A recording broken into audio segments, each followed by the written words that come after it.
Hello, Gerry, and welcome to DharmaPortal. Thank you for coming and joining us. Well, you're welcome, and thank you for having me and helping me get this information out, because the mainstream media and the psychiatric and academic mafia are not going to put this stuff out. No, you're basically pretty unpopular in many areas of the third and fourth dimensional realities. Yeah, so yeah, that's an interesting way to look at it, but it's true. So before we get started, I want to read up from your bio. So everybody listening here, I have Gerry Marzinsky.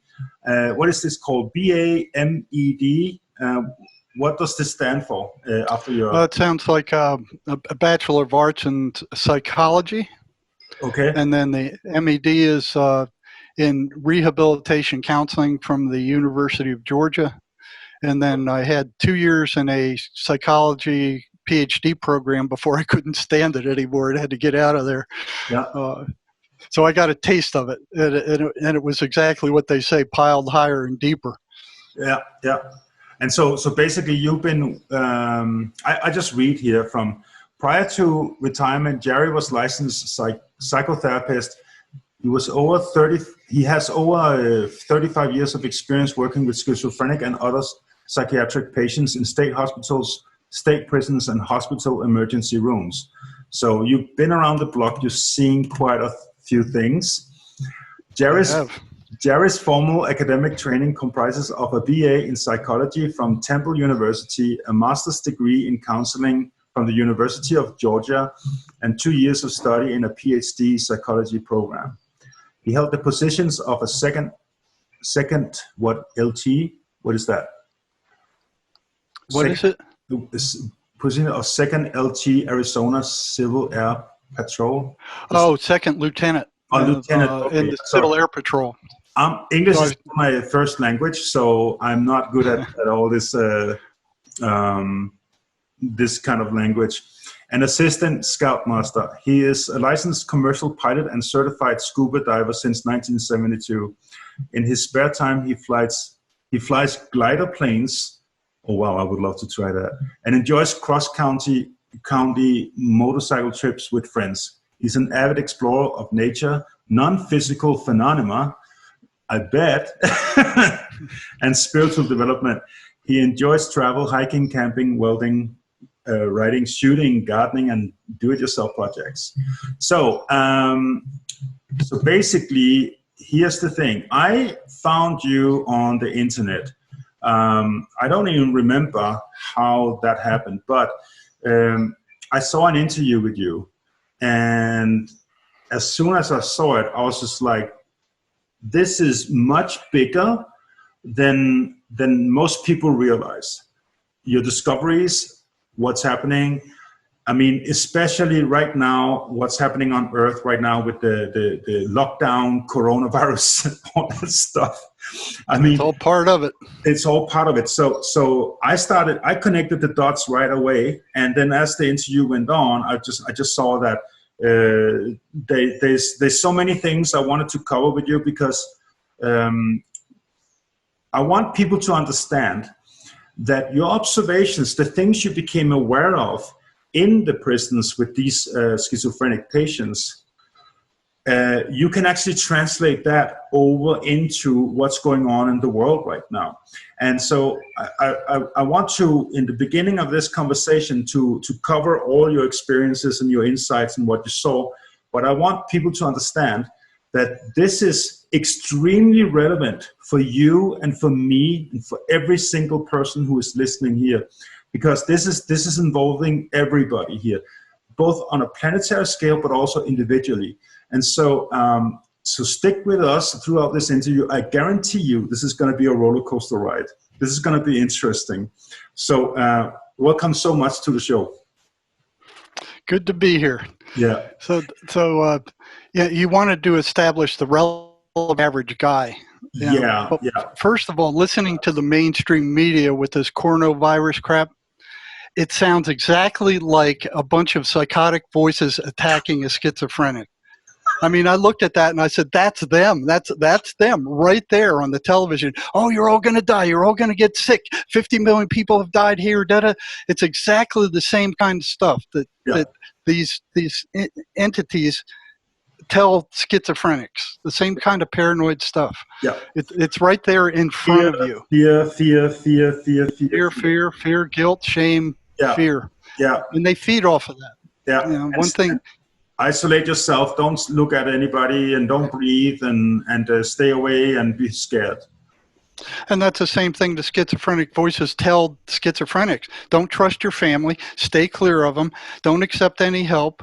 You know, they hate children. You know, don't do anything to help them or help yourself. I mean, it's just a macrocosm of the microcosm. Yeah. So we are living on a planet right now that has a serious schizophrenic episode in this very moment. It's an interesting way to put it, but it's true. Yeah, it's true. And as we go along today, we're going to see how the gravity of this situation, how deep this goes. And so could you just take us on a journey now to describe the beginning of your career and how you kind of were like getting some hints about what's going on, and then slowly how that actually turned you over and made you see the truth, what's really going on. I know it's going to be a long talk, but I really feel we need to hear this. So if you could take us on this journey. Okay. Well, I'll tell you how I got started. Is from the time I was a little kid, I had it hammered in my head not to trust authority from the way I was raised. You know, I had a very dysfunctional family, and I couldn't trust virtually anything my father had promised, and that just when that dawned on me, then I was aware to watch out for other authority figures also. And I didn't trust them.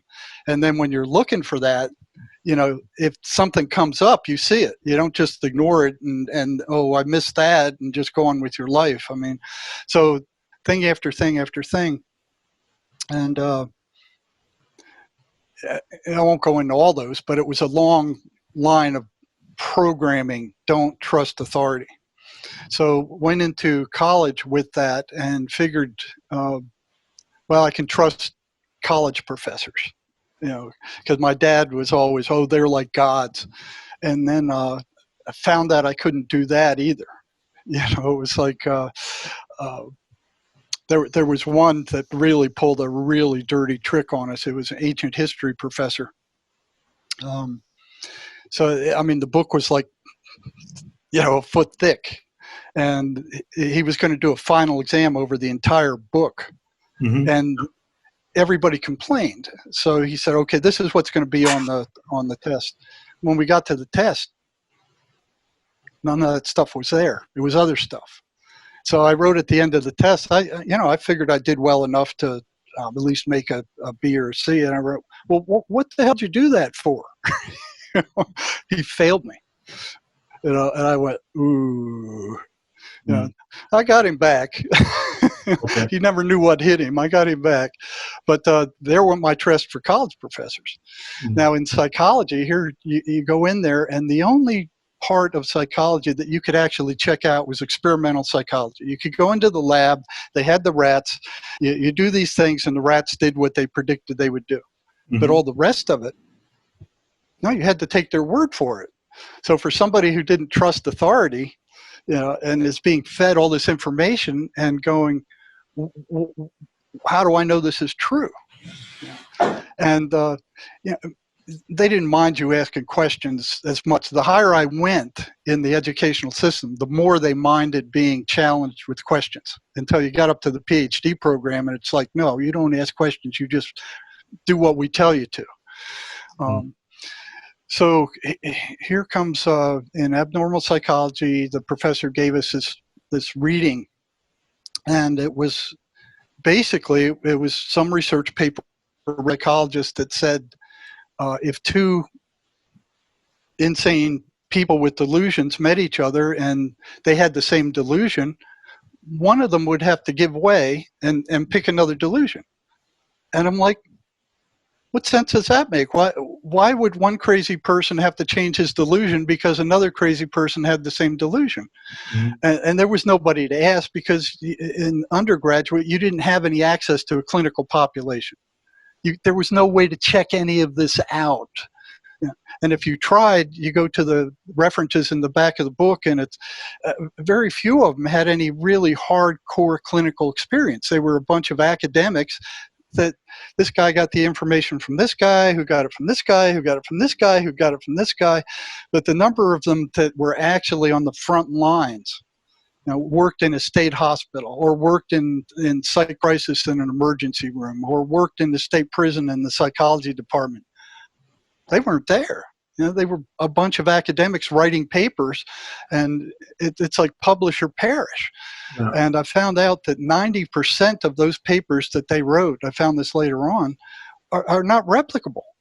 So they're just publishing bullcrap. Mm. So there was one incident of that, and fast forward maybe 20 years, I was at the state hospital, and I was doing my rounds on one of the psych wards.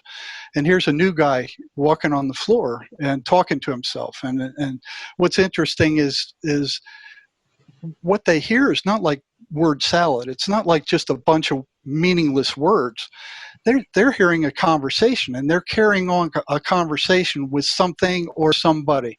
Mm-hmm. And listening in on them is like listening in on one half of a telephone conversation. Mm-hmm. The guy's going, well, I'm not going to do that, or screw you, or shut up, or you hear one side of the thing. So I kind of crept up behind this guy, and I'm listening to him, and then he saw me. And introduced myself. I said, hey, I'm the psych for this unit. I haven't seen you before. What's your name? And he looks at me and he goes, well, I'm Jesus Christ. And I looked him in the eye and I said, no, I'm Jesus Christ. And I stood there waiting, like, okay, let's see. This is the first chance I had to check out that one.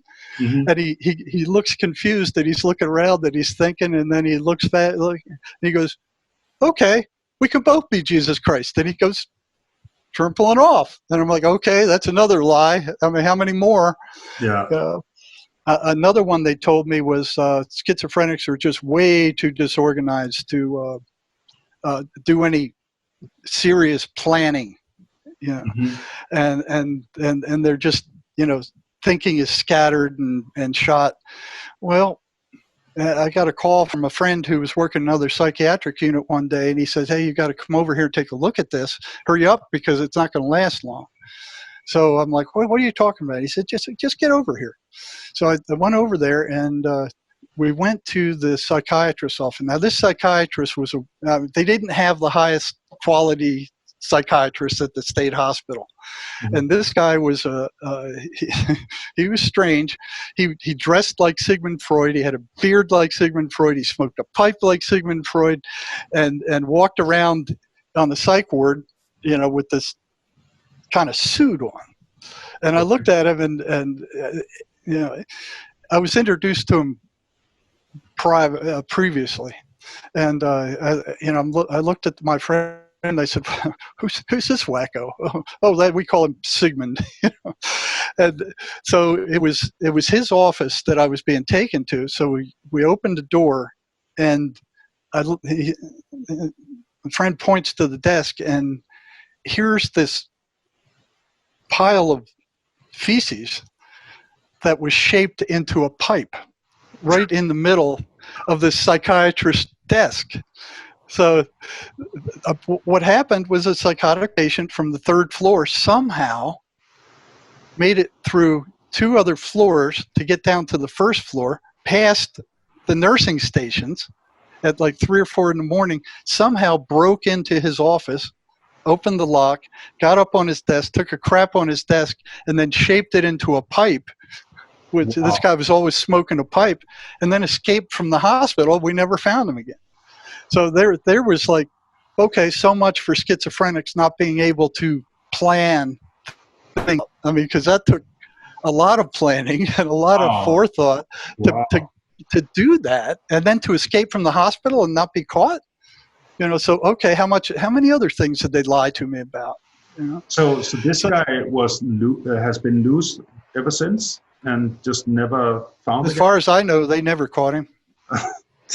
My first introduction to the state hospital, on the streets. Yeah, he's out there somewhere. Okay. My first introduction to patients at the state hospital was I was finishing my master's degree and doing an internship there, and I pulled up to the main intersection at the hospital on my motorcycle, and stopped at the stoplight, and here comes this little skinny patient, totally naked, just trucking across the intersection, and disappeared into the bushes on the other side, and is running down into the local neighborhood down there. And I'm sitting on the motorcycle kind of going, well, he escaped from somewhere. Maybe I should go chase him down. I'm like, well, I could catch him easy on the momotorcycle. And then I'm kind of going, well, what am I going to do with him when I catch him? I'm like, I went, no, let him go. Okay, yeah. So I just watched him disappear. He ran into the local neighborhood, and I guess the people who lived there were used to that kind of stuff. Yeah. But yeah, there were thing after thing after thing like that. Let me see. But kind of before I ever got to the state hospital, there were some. I was always felt that there was something missing, because the traditional education and psychology and even counseling is real. What is it? Left brain, right brain. It's very logical kind of thing, and there's no feeling. It's as dry, as spiritually dry as it's a Sahara desert. Mm-hmm. And I could sense that there was something serious that was missing. Mm-hmm. So I was always reading stuff like Castaneda or The Presence of Other Worlds or spiritual books. It was like feeding, because my spirit was starving with the stuff that they were giving me. Yeah. So I think the first major hit I got from the other side was I'd finished my master's degree, I'd graduated, and a friend of mine and I rode out to Savannah on the coast of Georgia. And here I am thinking, and he wanted to go to some sporting goods store. And I said, no, I don't want to go there. And I'm thinking around the campfire, I'm going, well, this is a very one-sided education. I graduated, I did fine, I had a high GPA, but there's something really missing. What about feeling and intuition? And all of a sudden this thought came into my head, well, just follow your feelings today. Just go where you feel like going. And so here we were on the coast of this big swamp that just went for miles and miles and miles. So I went, okay, that's what I'm going to do. I'm just going to follow where I feel like going today. So once he left, I just got up and I started going where I felt like going. Could you try to describe that the shift and like the internal difference from following your feeling instead of just your thoughts? Were you empty-minded? Did you not think, or did you just not pay attention to the thinking? I had to keep throwing the thinking out, because there's something that kept coming in there going, this is stupid. And the deeper I got into the swamp, the louder it screamed. So inside of about 10, 15 minutes, I was over this barbed wire fence on private property. And in Georgia, they had all these moonshine stills that you get near one of those, you could get shot. Mm-hmm. So here I am moving toward the swamp, along the edge of the swamp, and this swamp went for miles. I mean, it went for miles and miles and miles. And I was walking along the edge of it, and here I hear these ATVs, these all-terrain vehicles, and the engines coming. And I went, well, you better get out of sight. So I hid in these bushes, and here's my mind, get out of here, you're going to get shot. There's moonshiners here. You get near their one of their stills, they're going to shoot you. And I'm like, shut up, get out of here. You don't belong here today. Just shut up. Mm-hmm. So I hid in the bushes until they went past, and then I just kept moving further into the swamp. And and I kept going. I didn't even know where I was. And so you had a feeling inside, like your heart told you, go in there? Move in this direction, yeah. And it was not a voice, it was a feeling. It was not a voice, it was a feeling. Yeah. Okay. And so I was following this feeling, and it was like, okay, I felt like going this way. So, and it made no sense because I'm moving deeper and deeper into this swamp. Mm-hmm. And here's this voice comes up again. It goes, you don't even know where you are. How are you going to find your way back? And it was late afternoon. And then I went, shut up, get out of here. And kept moving, and then all of a sudden this big black snake jumped out of the swamp and went right past my feet, a foot or two away, and I'm like, holy cow, and here comes this, you're going to get bit by one of these water moccasins and nobody's ever going to find you. Nobody knows where you're at. You're going to be dead out here. You're never going to make it back if you get bit. You saw that snake. I mean, there's alligators out here. What are you doing? You're going to get eaten alive. All this. I'm like, shut up, get out of here. You don't belong here today. So I kept moving along the edge of the swamp, and just more and more, and then deeper and deeper and deeper, and it was late afternoon. It was going to be dark in another hour or so. So all of a sudden I see this little island out in the swamp, and it's white sand, and it's like maybe 25 feet out into the swamp, and there was no way to get there because it was water and muck all the way there. And it's not in words, but I stood there looking at it, and the feeling is going, go out there. Mm-hmm. And I'm like, what? I can't get out there. And it just kept nagging me. No, go out there. And I'm like, what do you mean go out there? I can see everything from here. There's nothing out there. I can see it's just a pile of sand. And it was the only thing like that the whole time. There was no other white sand. It was all muck and greenery and sticks and no white sand, nowhere. And it was just very odd. And I stood there just looking at it, and I went, no, this is crazy. Now you've gone too far. Yeah. I said, you're acting really crazy. You can't get out there. There's no rocks there in Florida. There's no way, And I started turning back and going, no, this is insane what you're doing. I turned around and actually started to walk back, and that feeling just welled up and went, no, go out there. And I'm like, how am I going to get out there? So it's like, okay, build a bridge, get some sticks and start. So it took about a half hour throwing sticks and everything I could find to build a bridge out there. Yeah. And finally, I made enough to where I could jump from log to stick to log, and finally jumped onto the beach of this thing. And it was probably, 25, 30 feet in diameter. And I'm standing there looking at it, and I'm like, oh, well, I don't see anything. And I look at my feet, and here's this bunch of black sand crabs. And I've seen them a million times before. When you come up, they scatter all over the place, in all different directions. But these guys are all walking in a straight line from right to left. And I'm like, that's odd. It's not like they were all lined up. They were scattered all over the place, but they were all moving in the same direction, which is very odd. Mm-hmm. So I look down at one of them, and I'm tracking him, and he walks over this pebble. And it was the only pebble on the whole sand island. I look around, and I'm like, that's odd. This is the only pebble.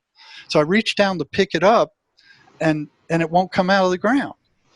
So I grab hold of it, and I start pulling on it, and almost as if it was materializing out of the sand was this big, beautiful 6-long Indian spear point. Wow, beautiful. And it was like it was made yesterday. It was sharp as a razor, and I got it hanging on the wall up here above my head. Maybe I can get if I get the camera and show it. I can do it. I may have to readjust the camera. Huh? Try to turn the camera. I want to see it. Okay, let me see if I can do that. It's friggin' taped to and I can't get it down. Oh, okay. If I may have to retape it. Yeah. Okay. Let me see if I can. Let me see if I can. Here it is. Let me see if. There it is up there, right here. Oh, that. Yeah. Okay. I see it. Yeah. Can you see it? Yeah, I see it. Okay. Yeah, and so it looked like it was made yesterday when it came out, and I knew there was something special about it. So I started wearing it around my neck into the state hospital, which it would have been considered a weapon. That's a big one to wear. That's a big one. I mean, you could take that and stab somebody with it. So I wore it under my shirt, but every time I bent over, the point was very sharp, and it would stab me right in the gut. Right. And so there was one day where I went to put it on. I didn't like being stabbed in the gut, so it was cold. It was like December 23rd. I don't remember. It was in the 70s. And I put it in between a tight sweater and my shirt. And I had this dream that before that it had fallen onto a tile floor and broken in half. And when I had that dream, I went, well, I better do something about that. So I got a nylon guitar string, wrapped it around the top of that thing several times, and then got a tube of super glue and glued the guitar string to the top of the spear point so it wouldn't come out. And then I fused the two nylon guitar strings. I melted them together. Okay. And then tested it, put it around my neck. And then that day on December 23rd, I had it between a shirt and a tight sweater. So I figured even if it does break, it's going to get caught in the sweater. Yeah. So here I am walking through the psychiatric rehab center, one of the main halls on the floor I was assigned to. And I'm walking down the hall, and all of a sudden, where I had it melted together, the two strings snapped, and that spear point fell right between my sweater and the... If I don't keep moving the thing around, I still got you? Yeah, I'm still here. Yeah, it times out, so I'm going to have to move my thing there. So it fell right onto the tile floor, just like I saw in the dream. Mm-hmm. And it hit the floor, and instead of breaking in half like I saw in the dream, the tip just shattered. And I went into shock. It was like Outer Limits. It was like do-do-do-do-do-do-do. And I'm stooped down just staring at it in the middle of the floor, just looking at it. And my head is like, boom. This is exactly what I saw in the dream. The tile floor was the same color. It was the same kind of tile, everything. And I'm like, what just happened? And a nurse comes up, and she walks right up, and she goes, are you okay? And she doesn't see the thing. I grab it with my and I put it in my pocket. She doesn't see it. Mm-hmm. So that was the first wake-up call. And then that was the first wake-up call that there's something going on much more just what meets the eye. And, right. And have you ever tried to just follow your feeling again for a whole day, like after this experience? Not like that. Not for the whole day. Mm-hmm. But I'm doing more and more of it recently because I'm being led to information that's saying that's what you need to do. Mm-hmm. But what I have been following it is in getting this information out, writing the book that we wrote, and what happens is these ideas flow in, and it's like, okay, that's what needs to be done next. Mm-hmm. So I don't plan it out. So that was the first, like something came with a baseball bat and went bam. That was proof that there is something to following the feelings and getting rid of the logical mind. It's like that was like a confirmation. And then this thing that happened with the thing falling was another one. So it was like, and prior to that, I was doing some of the Carlos Castaneda things that he did, and some very strange things happened that scared me half to death. So I kind of stopped that for a while. But I saw it. Okay. I saw it. Yeah. And one of the things that Carlos Castaneda fascinated me. I read his stuff over and over and over, and I can intuitively feel the truth in it. Mm-hmm. But I didn't trust him any more than I trusted anybody else. Yeah. Okay, here's this strange shaman in Mexico, and nobody's ever met him except for Castaneda. Uh, so one of the things I needed to know, and what Carlos Castaneda said, is that, and I had to know this, he said, if your mind runs into something that is incomprehensible, if the other side comes in there and appears in front of your eyes, you will either blot it out or you will forget it, or you will distort it and hammer a square peg into a round hole and make it fit. Mm-hmm.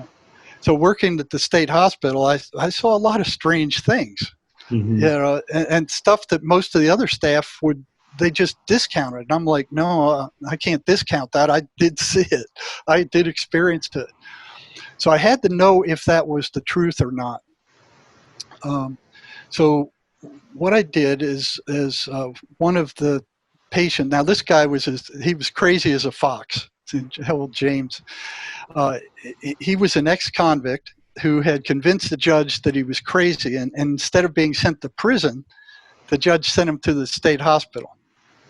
All right. So I met him in the unit where I was working, and I'm going, this guy isn't insane.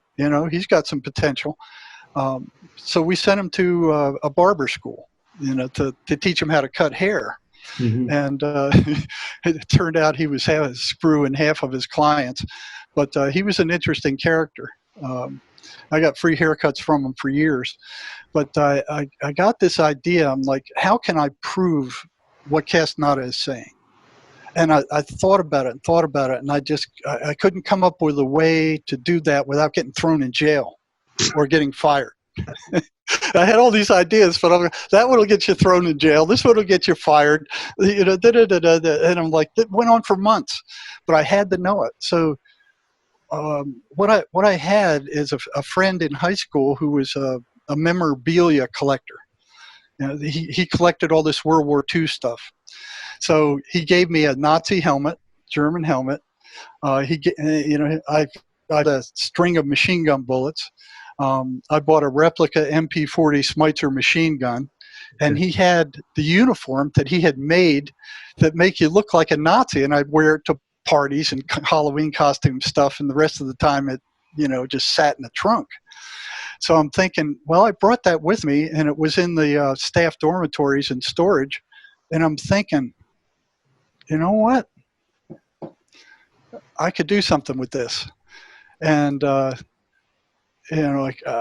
called James and I told him what the plan was. And I said, he was the only one I knew who was crazy enough to help me carry out something like this. So what I said is, James, I got to know the answer to this. And you're the only one I know who's crazy enough to help me with this. Yeah. So I said, what I'm going to do is a friend of mine and I had dates with these two social work interns. And we had it for the next weekend. And it was on a lake down a dirt road that went for a long way.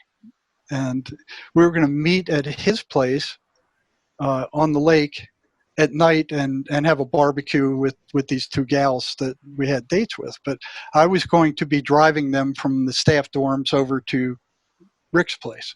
So I called James and I said, James, this is what I want to do. I want you to dress up like a Nazi soldier and walk in front of my car as I'm driving these gals to the thing. And I said, don't turn around. Don't look at us. Just act like we're not even there. So before the date, we went out to this dirt road and found a clump of bushes where he could hide and not be seen.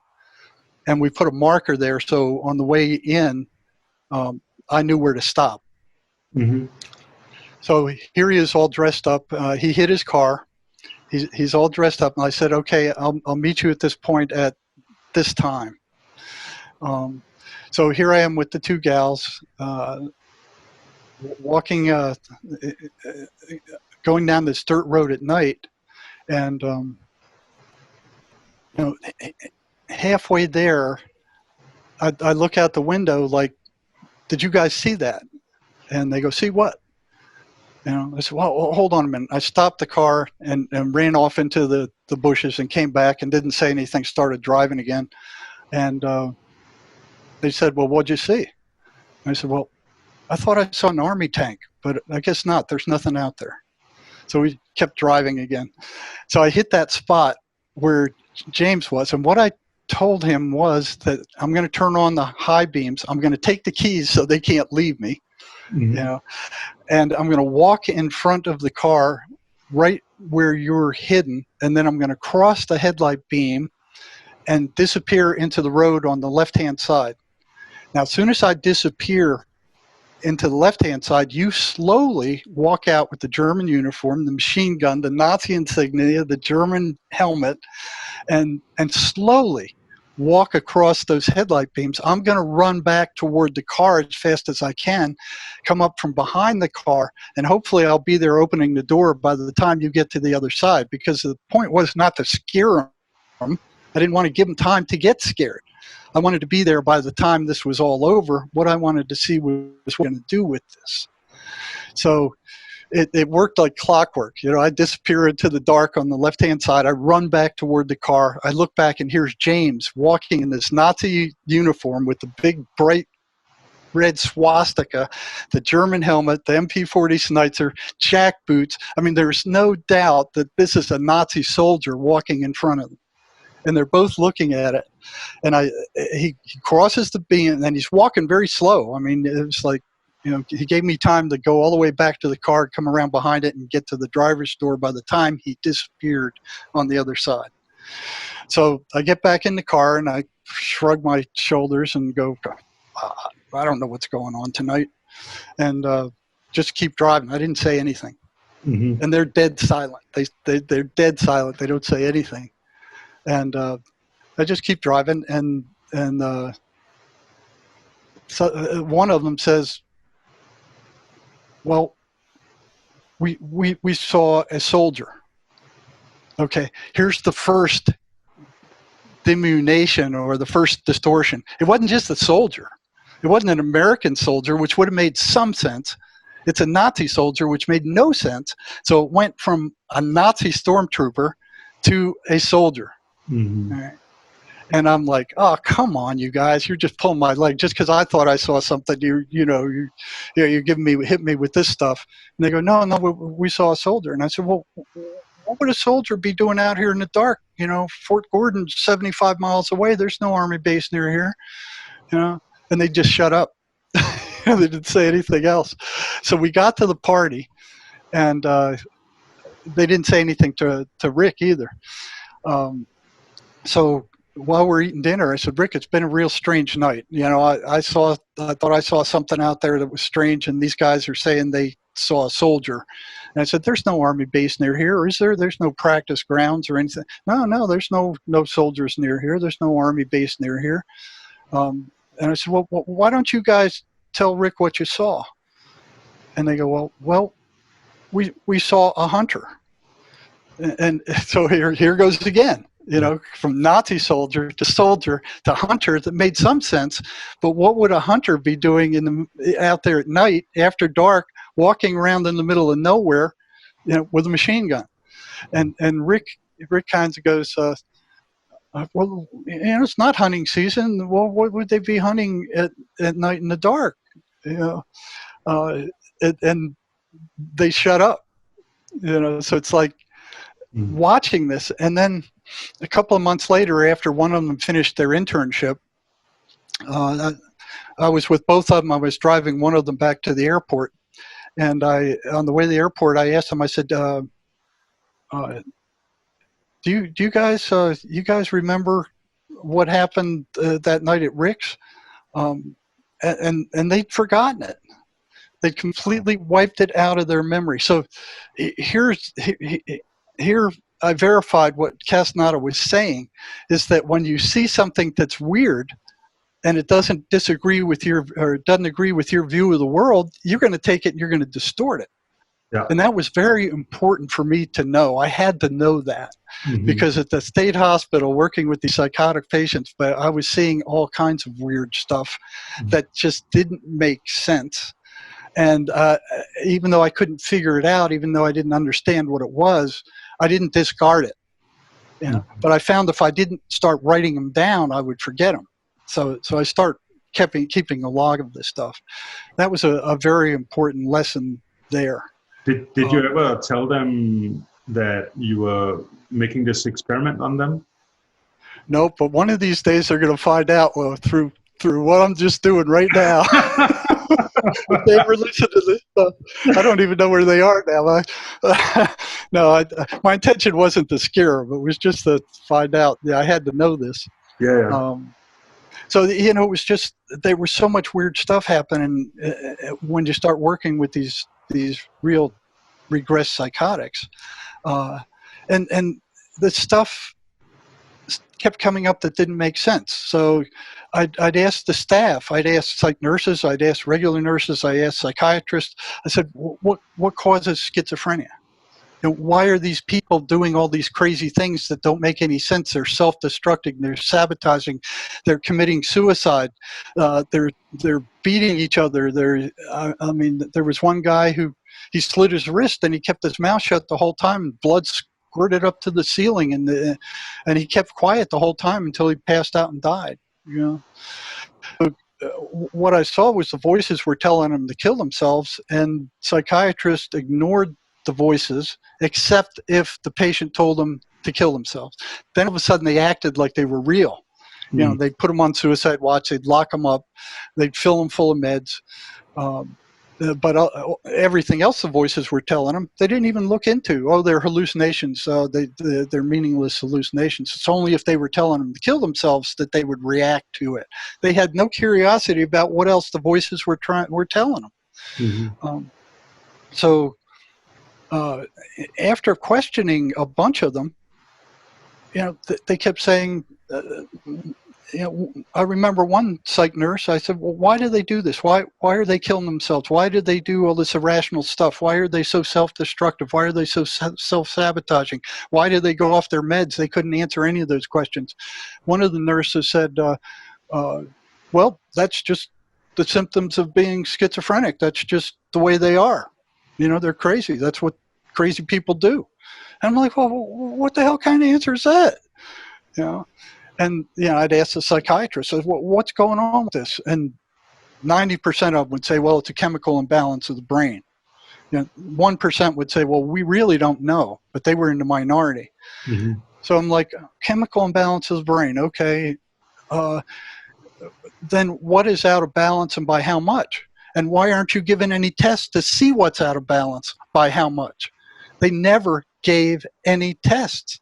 So you figured if something was out of balance, there's, a couple dozen neurotransmitters in the brain.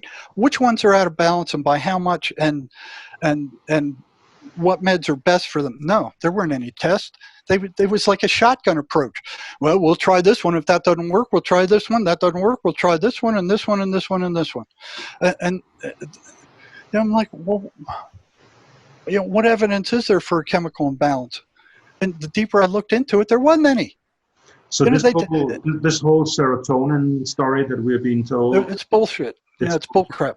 Okay. There is a correlation. Okay, so there is a correlation. What these things do is they interfere with the serotonin reuptake. So instead of the nerves destroying the neurotransmitters after they're used, it interferes with the reuptake of them. So they're constantly there, which kind of calms the person down. So the across all of these medications was one common factor, and that factor was that they were tranquilizers.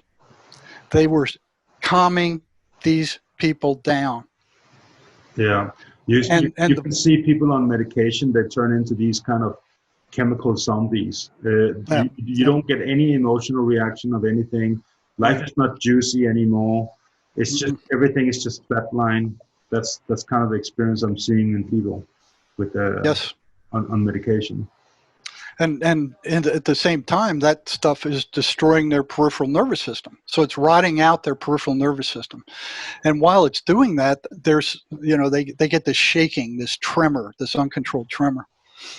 So what they do is they give them cogentin to mask that, so they can destroy their central nervous system without them sensing the damage.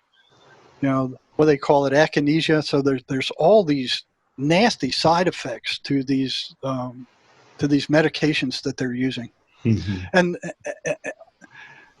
they're bad, but they're not as bad as being, floridly psychotic. That's like hell on earth. Mm-hmm. You start talking to these guys and asking them questions about what the voices are telling them, and they would get upset.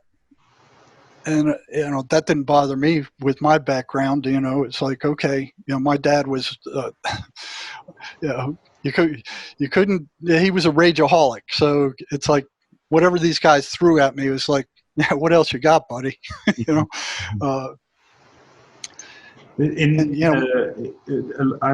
know a lot of people who has. They told me, because I'm all against like pharmaceuticals, and so it's just like I'm black and white with that. But then I met some people who said that their depression, they've been depressed, and then they got some medication, and they say that it kind of saved their lives, so that they are appreciative that they got it, and they were on it for like a year or two or something like that, and then they get out of it slowly and can get on with their lives. And I was told by these people that, that it was helpful for them and they were happy they did it. Would you say that would you agree with Well, I'd agree with that, because in some cases that it works, but there's a lot of other cases where these guys kill themselves. Okay. They were doing fine until they took the antidepressant, and then they got more depressed and they killed themselves. So with all these psychotropic medications, and I remember I asked one of the psychiatrists once about these things, and I said, how much of these medications you're dishing out is the real neurological effect, and how much of it is a placebo effect? And I remember I'll never forget this. He was like the chief psychiatrist, he was more honest than most. He said a large proportion of it is a placebo effect. Yeah. It's what they believe that these things are helping. And I said, well, then instead of spending all this money on these expensive psych meds, why don't you just give them sugar pills and tell them, And he said, oh, no, if they found that out, nothing would work. So I'm like, oh, wow, a psychiatrist just told me that. And I'm like, I never forgot that. He was the chief psychiatrist, that he was being honest. So yeah, a lot of it is the placebo effect, and even these antipsychotics, as nasty as they are, there's a lot of patients that I would not have been able to reach or talk to for any length of time, because it took me years to figure out how to shut up their voices temporarily so I could get through to them. Mm-hmm. And that matches a lot of the stuff that you gave me in the, I'm not sure how to pronounce it, the Vastistas. The Yoga Vasista. Yeah, there's stuff that I used that matched exactly what they were saying. Interesting. But here they are going, okay, this is a chemical imbalance, and no, it wasn't. Not only were they not giving any tests to see what was out of balance by how much, there was nothing to back or document what they were saying. And it turns out that all the chemical imbalance stuff started in the 70s with one of the antidepressants, and it was the company that put out Prozac, who advertised this as fixing a chemical imbalance in the person's brain. And they knew it was a lie at the time, but they kept it up. They just kept that lie up. So the one thing in common was that this stuff calmed these people down. And then other stuff came up that didn't make any sense. Is when I started asking these patients about their voices and what they were telling them, some of them got upset. And in the state hospital, one of the unwritten rules is you don't get psychotic patients upset, because you never know what they're going to do. And the attack rate on psychiatrists, and this is just psychiatrists, not anybody else, was horrendous. I mean, back then we didn't have cell phones, so all the information went to the central kitchen where everybody went and had lunch and dinner. And there were always reports of a psychiatrist being attacked by schizophrenics or psychotic patient. But nobody else, not the psych nurses, not the counselors. They were attacked at a rate that was equal to the attendants who were with these patients 24 hours a day. And they were spending very little time with them. So on the average, I'd say a psychiatrist, they had caseloads of like 700 each. I'd say at the most, they were spending maybe 20 minutes with them every couple of weeks.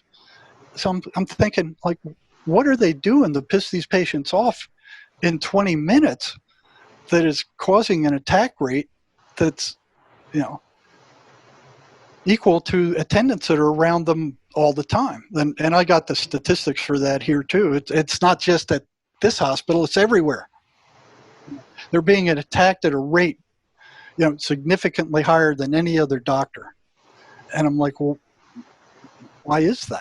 And why aren't they attacking surgeons? Why aren't they attacking general practitioners? Why, and then the murder rate by their patients is higher too.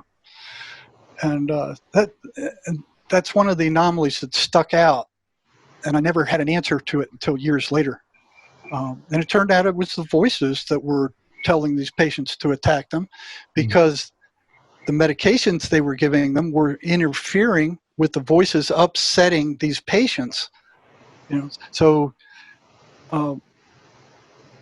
that's another story further down the line. Is one thing I noticed is that after the voices attacked, that these patients had no energy left. Their energy levels dropped to zero. Mm-hmm. And the other thing is they kept going off their medications. So working with Voc Rehab back then, we were trying to get some of the higher functioning, which were a lot of times were some of the schizophrenics, train them in a job, and then release them to the community so they could support themselves. But one thing I was seeing is they approached graduation or they approached success, they would sabotage themselves time after time after time after time. And I'm like, well, what's going on with this? It's almost like they wouldn't allow themselves to succeed. And it wasn't just one of them, it was scores of them. Mm-hmm. So, I'm like, what's going on with that? So, I started asking them about their voices, and, thought is what motivates behavior. You have the thought and then you act on it or you don't act on it. So here's these guys having these thoughts, the voices, and they're acting on them and doing crazy, destructive, self-sabotaging stuff. So I started asking them about these voices, and I got caught by two psychiatrists while I was at the state hospital, and both of them forbade me to do that. Both of them pulled me in their office and read me the riot act and said, you are making these patients worse by reinforcing their hallucinations. Wow. By treating their hallucinations as real, you're making them worse. And, by then I'm like starting to suspect, well, these may not be hallucinations, but I got in trouble. It's definitely real to them. I mean, it's real enough for them. Well, yeah, very real to them. Yeah. And like I was telling you earlier, now they have the physiological evidence through, I don't know what kind of electronic thing they were using. It was maybe EEG, where they hooked up electrodes to a schizophrenic's brain. And they gave the schizophrenic a button saying, when you hear the voices, push the button so we know when you're hearing the voices. So when they pushed the button, God darn this thing, there must be a way I got to remember to keep pushing this thing or it's going to. It's like the screen out. I think it's a screen, a pause screen or whatever thing. It's some kind of timing thing. I think it's set for 15 minutes or something. Yeah. I just got to remember to move the mouse. So I forgot where they tested the brains. So every time they press a button. Right, they push a button just to notify the researcher that they were hearing the voices. Mm-hmm. Now the researcher was seeing on his electroencephalograph or whatever he was watching that there was an electric signal in the temporal lobe of the schizophrenic actually registering like somebody was talking to them. Wow. So here's physiological proof. Now, if you read through the rest of the article, it's like, oh yeah, it's a brain dysfunction. Their brains are screwed up. They got a broken brain, which is what they're telling these patients. But that alone shows that these guys are not just, this thing can be seen, and there's a one-to-one correspondence between when they're telling the researcher they're hearing a voice and it actually registering electrically on their equipment. As actually hearing it. So they can't say it's a voice, but they can say they're hearing a noise because the temporal lobe of the brain is actually registering that they're hearing a noise. Yeah. But it's interesting. There's a one-to-one correlation between the hearing of that noise and what the voice is speaking to the patient. Yeah. And the rest of the articles, like, oh yeah, they got a broken brain, and we got to figure out why it's broken, and they just can't fathom an illness that has no physical cause or cure. They can't wrap their heads around this, and for thousands of years, since the Greeks, they've been looking for a cure for schizophrenia, and they've come up with everything under the sun. These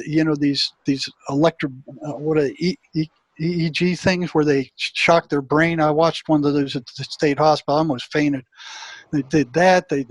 What is it? Vinegar enemas, hanging them. Just all these tortures. It's all listed in our book that we wrote. For centuries they've been torturing these people, freezing them, heating them, shocking their brains, causing seizures by injecting all kinds of drugs. Then they started pithing their brain, scrambling their brain, and now they're poisoning them with these pills, and these antipsychotic drugs that they're using. The drug company is going, yeah, well, we're charging so much for them because it costs us billions of dollars to research and develop these things. These antipsychotic drugs were found by accident in a dye lab in France. They cost them nothing, and back in Europe, they wouldn't allow them to do trials on it because the Freudians were going, no, this isn't the way to go. So what these guys did, they brought it over to the U.S. and they tried it in a mental hospital, and it worked miracles. It calmed these guys down. Basically, what they were looking for was a way to manage these massive populations of crazy people. Mm-hmm. 'Cause before that, all they had was straitjackets. They put them in a straitjacket, and the straitjackets, antipsychotic drugs had, back when I got on the scene back in the 70s, they had Thorazine and Mellaril. These were pretty nasty, rough antipsychotic drugs. And they were still using straitjackets. Straitjackets were just coming out of use now, and they were drugging the population with these drugs. So it was a way to manage these massive populations, because before that, the attendants would tell war stories of these battles they'd have with these psychotic patients, where both patients and staff had broken bones and black eyes and bloody noses, trying to force these guys into a straitjacket until they wore themselves out. So you go across the border to Mexico right now, they charge this horrendous price here in the U.S. for these antipsychotic drugs. I think it's about $800 a month just to stay sane. You go across the border to Mexico, you can get them for $75, and you don't even need a prescription. You just go into the pharmacy and ask for them. And so here's the psychiatric mafia. You've got it all tied up. In order to get hold of these drugs, not only do you have to pay through the nose, and the people who can least afford them are being basically raped, but you have to go through a psychiatrist to get them.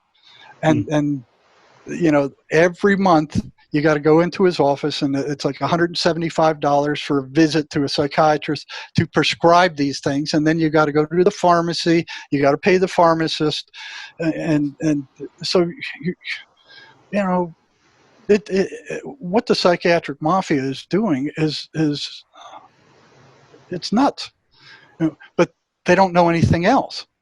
It's a very mechanistic approach. They're looking at it in a very physical, 3D, mechanistic way. They're looking to see where in the brain things went wrong, etc. They can't think outside the box. Plus, No, not at all. plus it's a huge business, and so they're not really concerned about curing or healing. They're No, more concerned about just managing and making money on it. that's right. You know, constant treatments.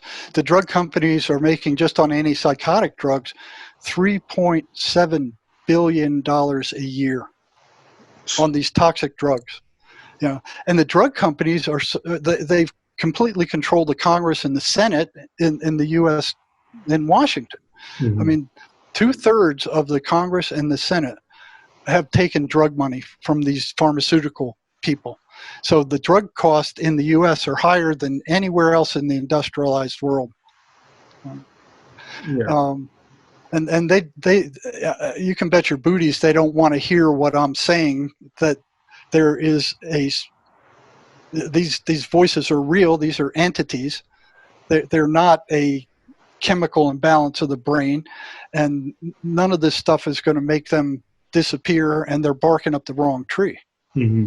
Mm-hmm. Yeah, because you can't really make money on the discoveries that you made. Is not gonna, you can't patent it, and there is no massive profits to be made on that. But maybe can you cover some stories that kind of creates a clear picture of also where you started realizing what you're dealing with here. Some situations. Let me show the cover here in case we miss some, but here's the book Sherry and I just put out now. Yeah. Sherry was an actual experiencer. So she actually fought with these voices for decades, and they almost killed her. She found a way to get rid of them on her own, which matched what I was finding on the clinical scene. And we just hit it off, and we went, well, we got to get this information out. So we wrote this book together. So you got both sides of the story. Me as a licensed clinician and her as an actual experiencer. The psychiatric mafia has no room to move. You know, we got it covered from both angles. Mm-hmm. Yeah. So you were looking for stories. Well, you must have gone through some stories where you start realizing that this is not just, some made up voice, but it's an actual entity that is operating here. So if you could share some of those stories. Well, some of the earliest ones were at the state hospital, where when I started questioning, now I had to stay below the radar of psychiatry on this and keep it quiet. But I started asking patients what the voices were telling them. And I noticed one day on the psych ward where I was working that when the chaplain gave an ice cream social for all the patients, the schizophrenics wouldn't go down there. And I watched this time after time after time. All the rest of the psych patients would go down. They'd have ice cream and they'd have a church service, but not the schizophrenics. They would stay on this dingy ward all the time, and they wouldn't go down. So after seeing that 3 or 4 times, saying, well, why aren't you going down there getting ice cream and cake with the rest of the patients? Well, I don't like the preacher, and I don't like church, and I don't like God, and there is no God, and that was consistent among all of them. And then I got stories of where they started reading the Bible, and the voices would get louder. And the voices would tell them stuff like, well, Jesus couldn't even save himself. What makes you think he's going to save you? And I'm going, well, that's pretty odd for a hallucination. Hallucinations are random. They're positive, they're negative, they're all over the place. Why would they be consistently anti-religious? And that was about scores of patients said the same thing. And then one day, one of them said, when I repeat the 23rd Psalm, the voices react like they were thrown on a hot frying pan. And I'm kind of like, well, what kind of sense does that make? And why are they anti-religious? Why are they trying to stop these guys to go from go to church or listening to preachers or read the Bible? That doesn't make any sense. So I started asking them about, well, have you ever gone to church? And what happened when you did? And it broke up into 3 different groups. If the voices were weak, and they entered a church, the voices would disappear.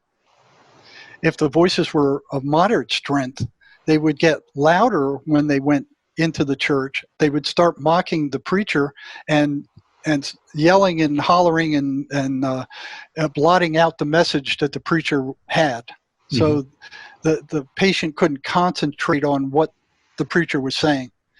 And then there was a third group where the voices were very strong, and they would just get up and run out of the church. The voices just drove them out of the church. Wow. And I went, well, that's interesting. You know, so here's all these anomalies that are appearing, along with the patients going off their medications. So again, the side effects of these medications are horrible, but florid psychosis is much worse. It's hell on earth, you know, and much worse. So I'm like, it looked like they were going off their medications and on purpose returning to psychosis. And I'm like, well, why would anybody in their right mind want to do that? And of course, they weren't in their right mind because there was another mind working in there. And I started asking them, like,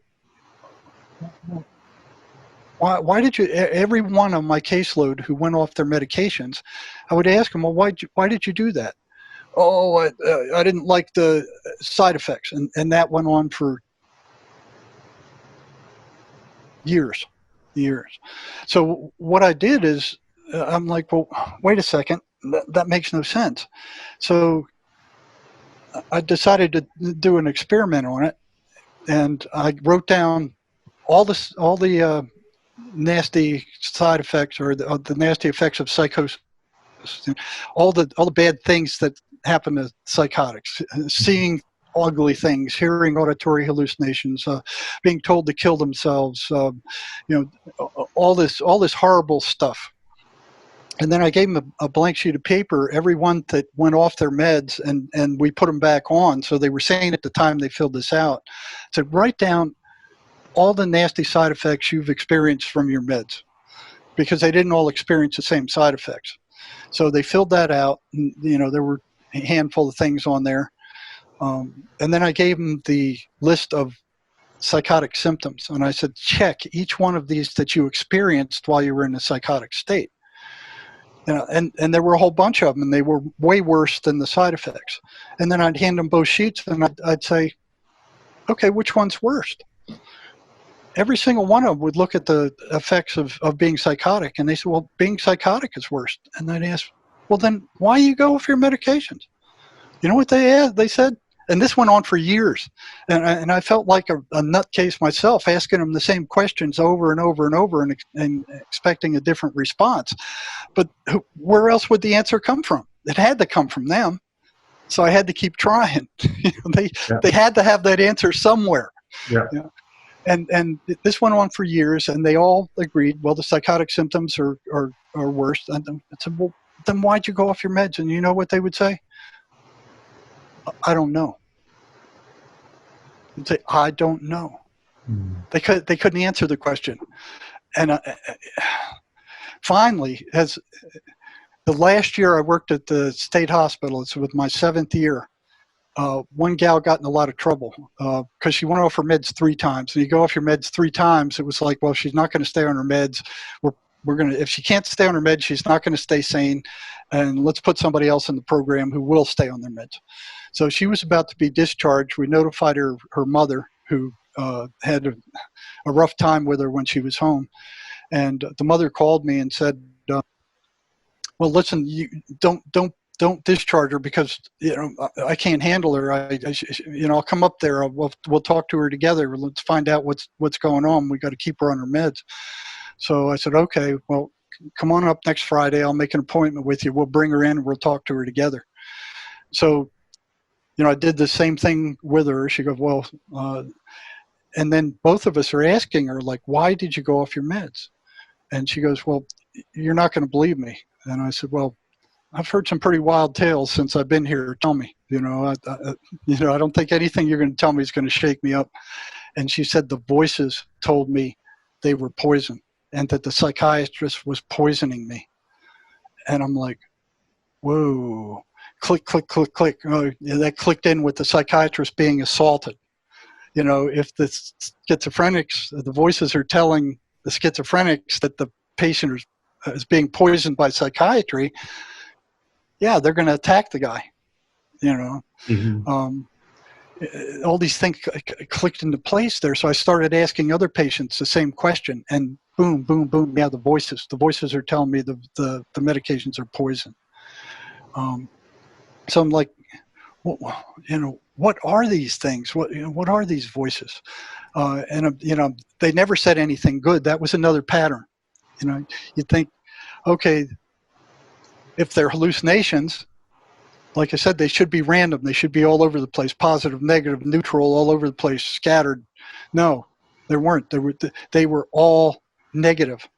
It was all negative material. They were always telling the patient, "You're stupid. You're crazy. Nobody likes you. Nobody loves you. You can't trust anybody. People are following you." Every negative thing you can possibly imagine, they were telling these patients, and it was consistently negative. So the next question is, why? What would hold them on a consistent negative trajectory? Why weren't they random like all other hallucinations?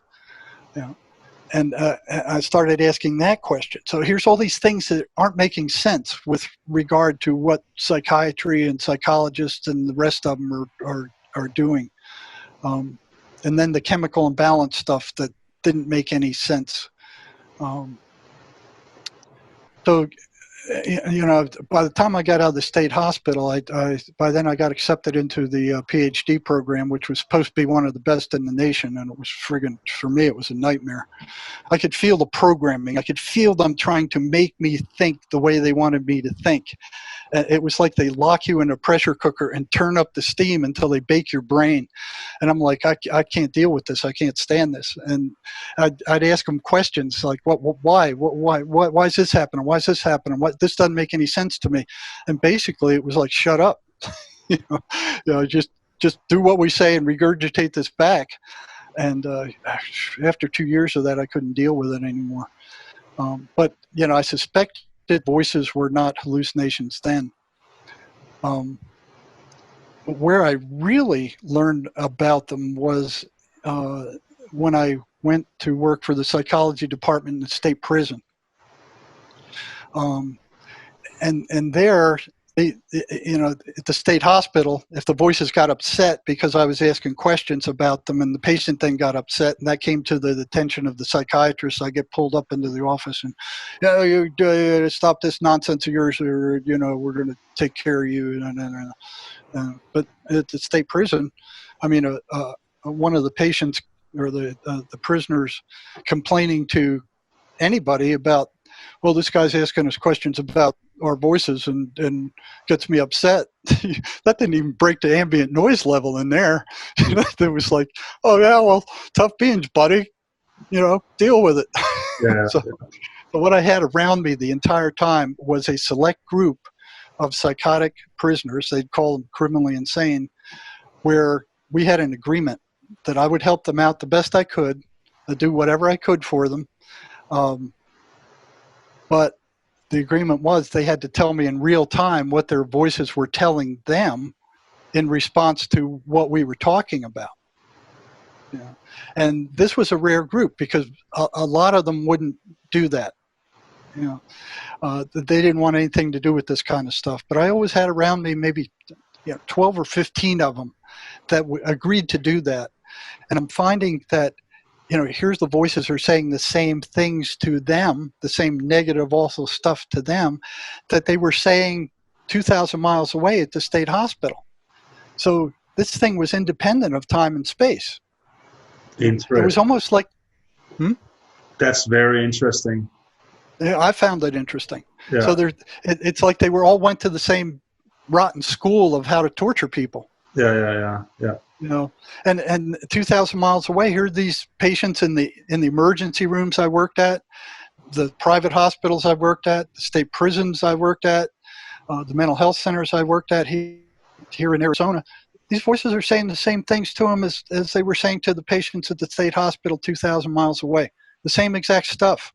It's almost like they all went to the same school to be programmed to do the same crap. It was almost, in a way, it was almost robotic.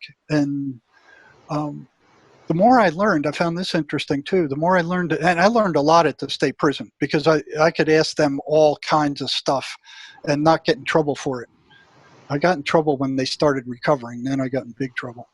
But during this process, there was a handful of times where the voices came up where we were talking, and they would tell the guy, don't tell him anything more. He already knows too much.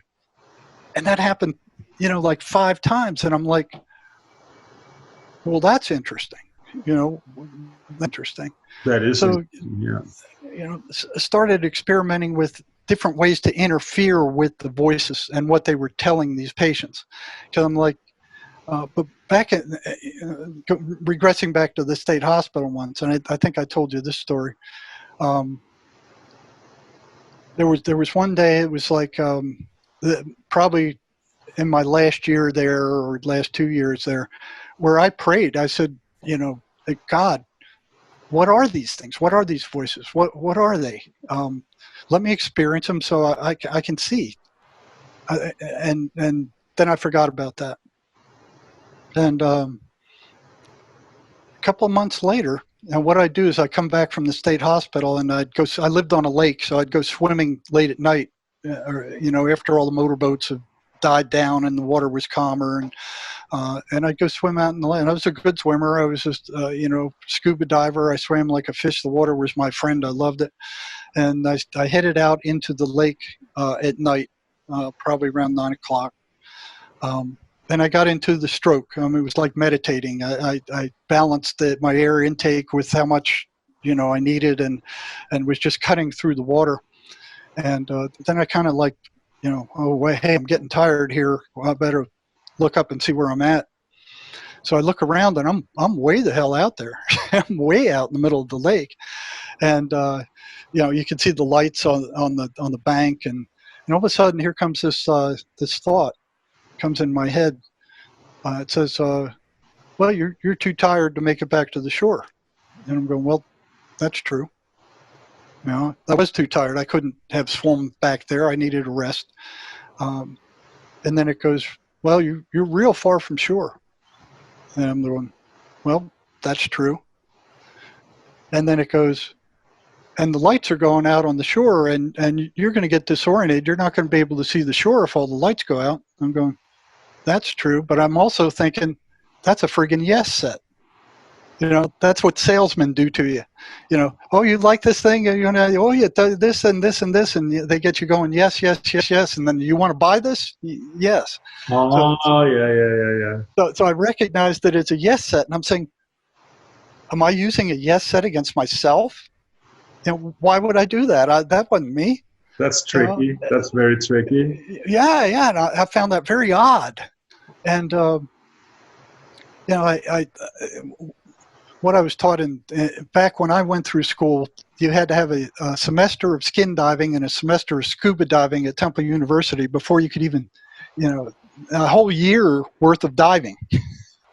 And they really put you through the ringer. It wasn't one of these 5-week courses like you have now where you're in and out. You diving well and all kinds of torturous stuff. To make sure you weren't going to panic. So what you had to do is put your hands behind your back like a dead man, and you float with your face down. So your face is in the water, and you're just floating like a dead with your legs dangling down below. When you run out of air, you bring your head up, you blow the air out real quick, and then suck in another breath, because as soon as you blow out the air, you start sinking. Yeah. So you have to blow out the air and take another big breath before your face goes underwater. Yeah. And then you sink down 2 or 3 feet, and then like a cork, you bob back up again. You hold your breath until you need another breath. So you could do that forever if you don't freeze to death. But the water was bath warm that day. So I could have done that all night if I needed to. It wasn't an issue. I wasn't worried about. So I'm sinking, and here comes this thought. It's like, well, it's repeating all this stuff again. You're far from the shore. You're too tired to make it back. The lights are going out, and you're sinking toward the bottom, and you're going to drown. And I'm like, I'm going to what? it was the last thing on my mind. You know, it was like, where did that come from? That's not even my thought. I'm not even concerned about it. That's the last thing I'm worried about. Yeah. You know, so I'm kind of going, oh, well, buddy, you're picking on the wrong person here. You know, I'm like, you know, so I come up. So wait a minute. So you basically have a distinct feeling of talking to this voice that is telling you this? It wasn't me. You know, because I wasn't worried about what it was saying. I wasn't worried about any of that stuff. So there was a clear recognition that these thoughts were completely unrelated to any part of you. No, it wasn't related to my reality and what I knew I was capable of. Yeah. And you know, I wasn't going to drown. I had no doubt in my mind that I could make it back to that shore if I rested up, and that, you know, I wasn't afraid of the water. I wasn't afraid of diving. I wasn't, you know, I've had to dive under motorboats a bunch of times. I mean, it was picking on the wrong person. So I went, well, screw you, whatever you are. And what I did the next time when I was sinking because of, you know, I took in the breath and I'm sinking, and I let out more air so I would sink more. Mm-hmm. So you hit what you call the crush depth, where the pressure of the water kind of crushes your lungs and you're no longer buoyant. You start dropping like a rock. Mm-hmm. So I have this feeling like something really weird is going on here, but I'm going to spite it. You know, screw it, I'm going to spite it. And I started dropping like a rock. And I dropped so fast that it kind of startled me. So I broke the sinking, and I went back up to the surface. As soon as I broke the surface, there it was again. So you're panicking, you know, and here it goes again. You're too far out. You're too tired to get back. Here's repeating all the stuff. And you're panicking. You came back up to the surface. You're panicking. I'm like, screw you. What the hell what is this? So went down again. This time I held the breath, sunk down, and then all of a sudden I feel this coldness moving up my legs. I mean, it was just like ice cold moving up my legs, and I'm like, what the shot to the surface again. Even before I got there, I knew it was a thermocline, a layer of cold water that's heavier than the warm water. I've hit it a million times diving, that kind of usually lays on the bottom of the lake, you know, or the ocean, and it's heavier and it just sits there, you know. But this was so weird. I hit it and I went, shot to the surface again. So here it comes. As soon as I hit the surface, oh, look at, you're panicking. The same stuff again, you know, all through. And I'm like, what the hell is this? So next one, I went down, went through the thermocline. And what surprised me is this one wasn't all the way on the bottom like they usually are. There was a layer of warm water under it. So I went all the way through it. And who knows how deep I was sinking. I kept clearing my ears, and it was pitch black. You know, it was like 11 o'clock, almost midnight. And here I'm sinking in the middle of this lake doing this insanity. Got through the thermocline, and then I feel on my feet this like something grabbed me, and it was like this ooky, and it's moving up my leg, and I'm like, back up to the surface again. Even before I got there, I realized I'd hit the bottom. But what surprised me is I thought the bottom was all rock, because it was all rock as far as I had ever gone out from the shore. You know, but this was muck down there. When I hit the surface, here it comes again. But this time it goes, there's a motorboat coming your way. And I didn't hear a motorboat. You could usually hear underwater. You can hear much further than you can hear on land. But I guess I was distracted with all this craziness. And I look over, and yeah, in the distance, there's a motorboat coming in my direction, and it's not going to see me. And here it starts again. Well, it's coming right toward you. It's going to grind you to hamburger meat, man. They can't see you. They're going to run you over, and they're going to grind you to pieces. And I'm like, I've had to dive up below boats before. I've had to hug the bottom before. I can do it again if I need to. Screw you. And I'm watching this thing, and it's coming toward me, and it passes like 30 feet away, and I'm watching it pass, and I'm not paying any attention to the wake. So as it passes by, I turn my face again, and the wake just washes over me as I'm taking a breath in, and I get a mouthful of water. Mm-hmm. And some of it went down my windpipe, and I started coughing it back up, And here it comes. Yes, you're drowning. You're drowning. You're going to drown. You ain't going to make it back to the shore. And I'm like, what the hell is this thing? I'm like, screw you. So I head back down to the bottom again. Man, all the way down. My feet sink in this muck. And it's bathwater warm. I can't feel my feet because the muck has all sensation of my feet is gone because it's just warm muck. And I'm just floating there above the bottom like a dead man. And I'm a little bit scared because this is all real weird shit. And my mind is just blank. And I wasn't thinking anything. I was kind of halfway waiting for something to grab me because this was so weird.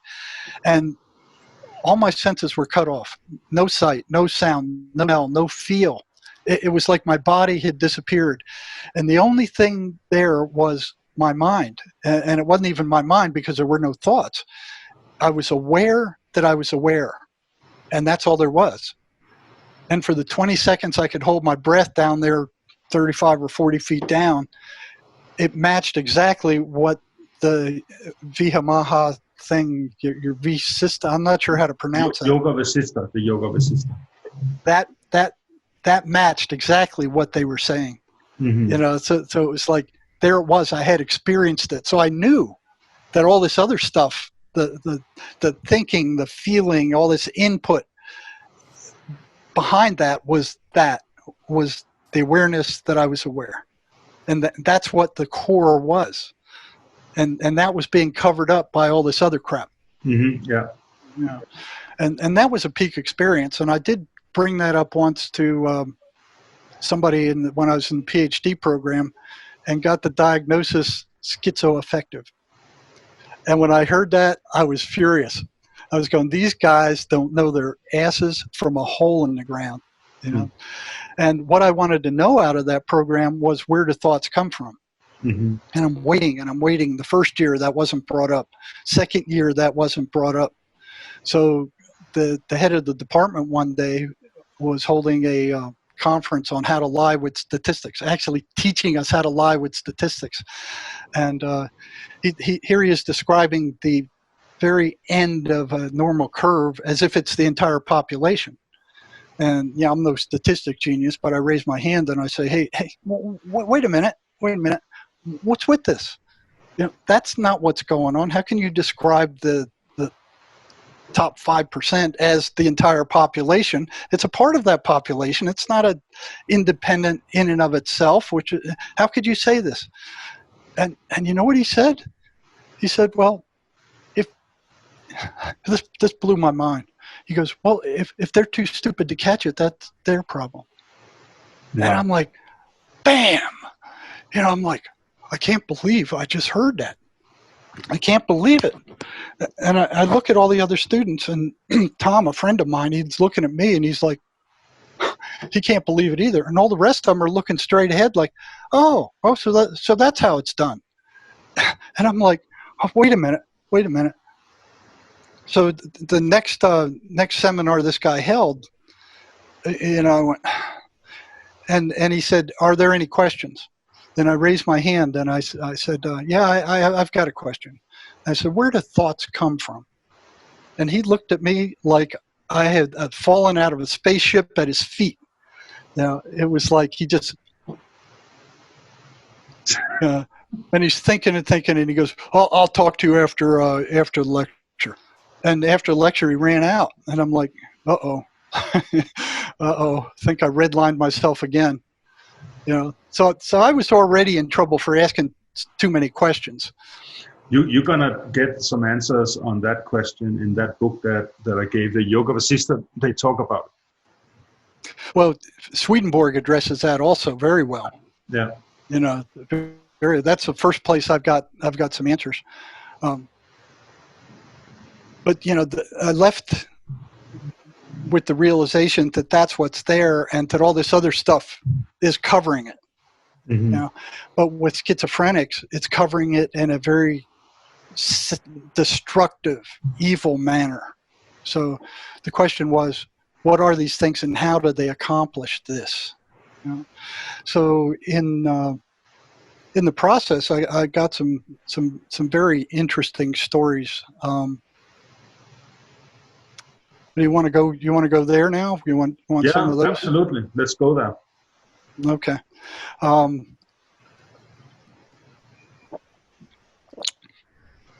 What I was interested in was the stories they had after they had recovered.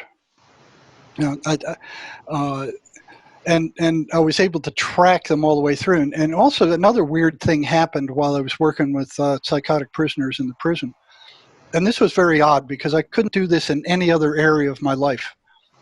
After a session with this special group that I told you about, each and every one of them, I could remember line for line everything that they said and everything I said over the entire hours so that we were talking for 24 hours after we got out of there. You know, I had 24 hours and I could transcribe it line by line by line by line. Yeah, I couldn't do that with anything else in my life. I couldn't even remember where I leave my car keys. You know, but I could sit there and do. And all these notebooks you see behind me there. Yeah. Half of them are filled with stories from those guys. Okay. You know, different stories. But some of the more interesting ones that I had was as we were finding, as I was finding ways to interfere with the voices that were more and more effective. This group of guys that I was seeing on a regular basis were coming in and going, the voices are really getting pissed with you. You know, they don't like what you're doing. They don't like your interference. And it wasn't just one of them. It was virtually all of them. And then one day, one of the more interesting ones I was working with, as he's leaving my office, he turns around and he goes, "You realize what you're doing is dangerous, don't you?" And I look at him like, "What do you mean?" You know, I didn't say anything. I just looked at him. I never thought about it. I was thinking, well, whatever these things are, they're in their heads, not mine. They can't come out of there. They're stuck there. I've never seen them come out or you know, they can't get me. What am I worried about? I'm not worried. And then he just turns around and he looks, and I'm like, what's he talking about? You know, and then I forgot about it. It's the very same guy, as he's getting better, he comes in several weeks later and he's doing good. I mean, the voices are dropping in frequency and intensity, and they're not as disturbing to him. And he's making good progress. And he comes in and he goes, "The voices want to speak to you." And he doesn't have an appointment. He just shows up at my door. And I said, "Did they want to speak to me personally?" He goes, "Yeah, they want to speak to you personally." That never happened before. You know, in like 15, 20 years I've been working with schizophrenics, that never happened. They always spoke through the patient. So the patient was the intermediary. You know, the voices would say, "You're stupid, you're crazy, don't listen to this guy," you know, all kinds of crap. And I'd say, "Go soak your head in the toilet," or something, tell the voices to go eat crap and die, that kind of stuff. Mm-hmm. So, you know, it was like basically telling the patient, I'm not worried about them. You know, they can go soak their head in the toilet. But he sits down and he looks at me, and I said, "Well, what do they have to say?" And his voice deepens just a little bit, and these words come out of his mouth. "You have no right to interfere with our way of life." And I'm like, it's like Twilight Zone. Mm-hmm. You know, up until that point, I was in denial. I was making excuses. Well, this is their subconscious mind, or this is, you know, I was making up all these excuses. Maybe they are some kind of hallucination, or I just didn't want to believe it. You know, I didn't want to believe it. But when that happened, it was like, boom, our way of life, plural. And the inmate says, "That wasn't me. I didn't say that. They said that." Did he have more than one voice only in his head, or how many voices did he have? Because I mean, if they talk about our way of life, maybe it's the community inside of him, or. Well, I don't remember how many he was hearing. I probably could look it up, but yeah, it was our way of life, plural. So I assume there were probably more than one. Mm-hmm. So that blew my mind. I shut down the office and I'm like, what just happened? I didn't do any work the rest of the day. I was like, my denial system had completely collapsed. I could no longer really. It was already peppered with holes and just barely standing. It was shaky and creaky, but that incident knocked it over. So I no longer had a denial system saying that this can be rationally explained somehow, but it couldn't. It didn't. The denial system just went. So it took me all day to recover from that, and then probably a week or two later.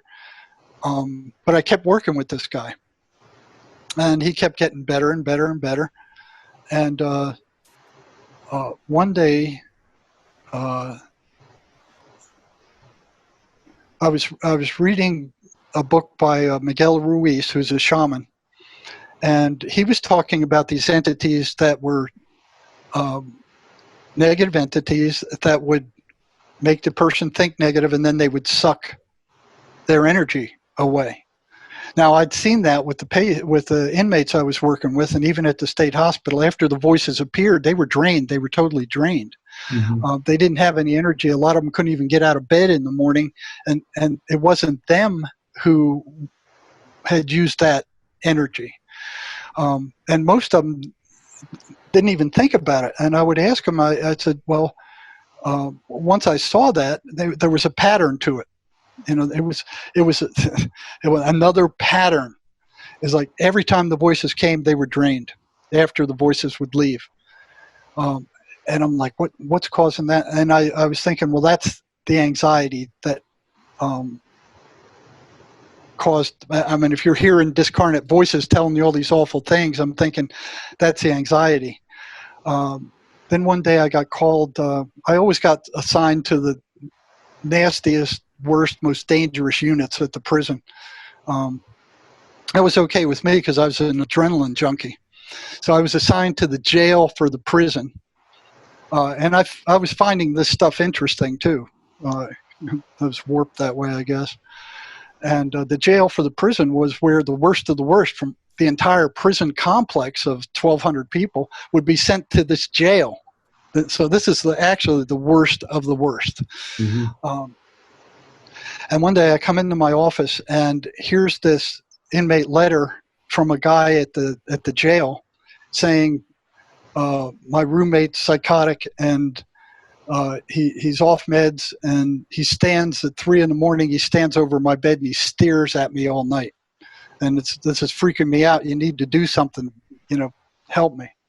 So I went to that guy's, punched him up on the computer, and what had happened with him is that he snitched off one of the gangs, the Aryan Brotherhood there.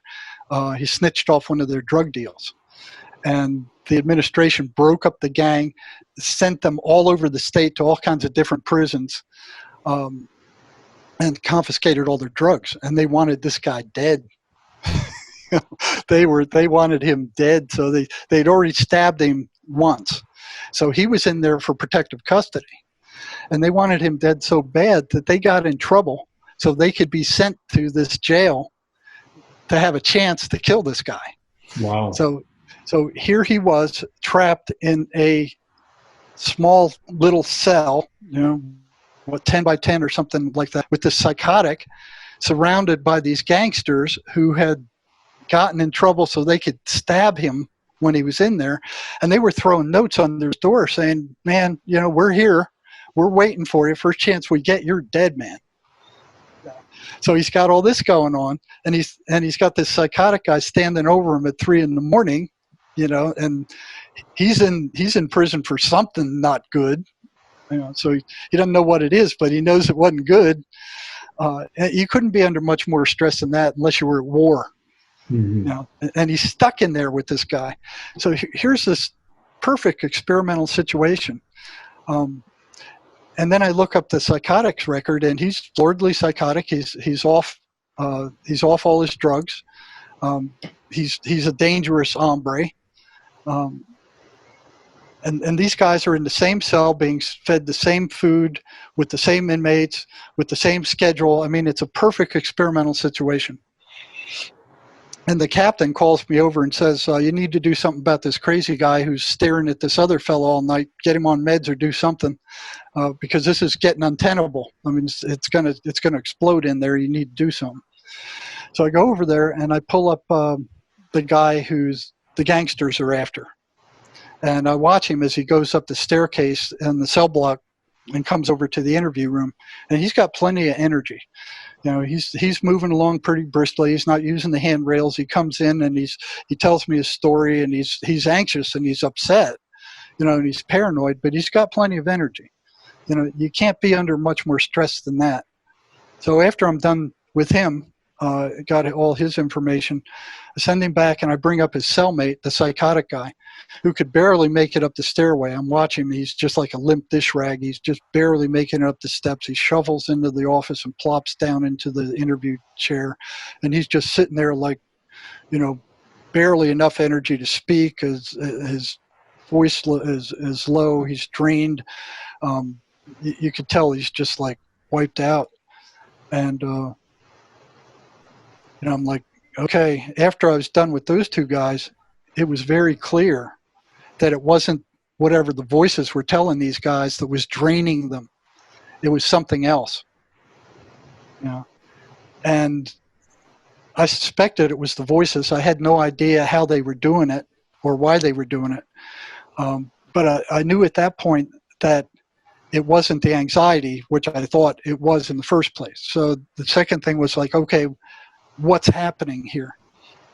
So I started reading this book by the shaman Miguel Ruiz, and he's talking about these entities that matched what the voices were and how they were draining people, and that's what they were feeding off of, is that negative emotional energy.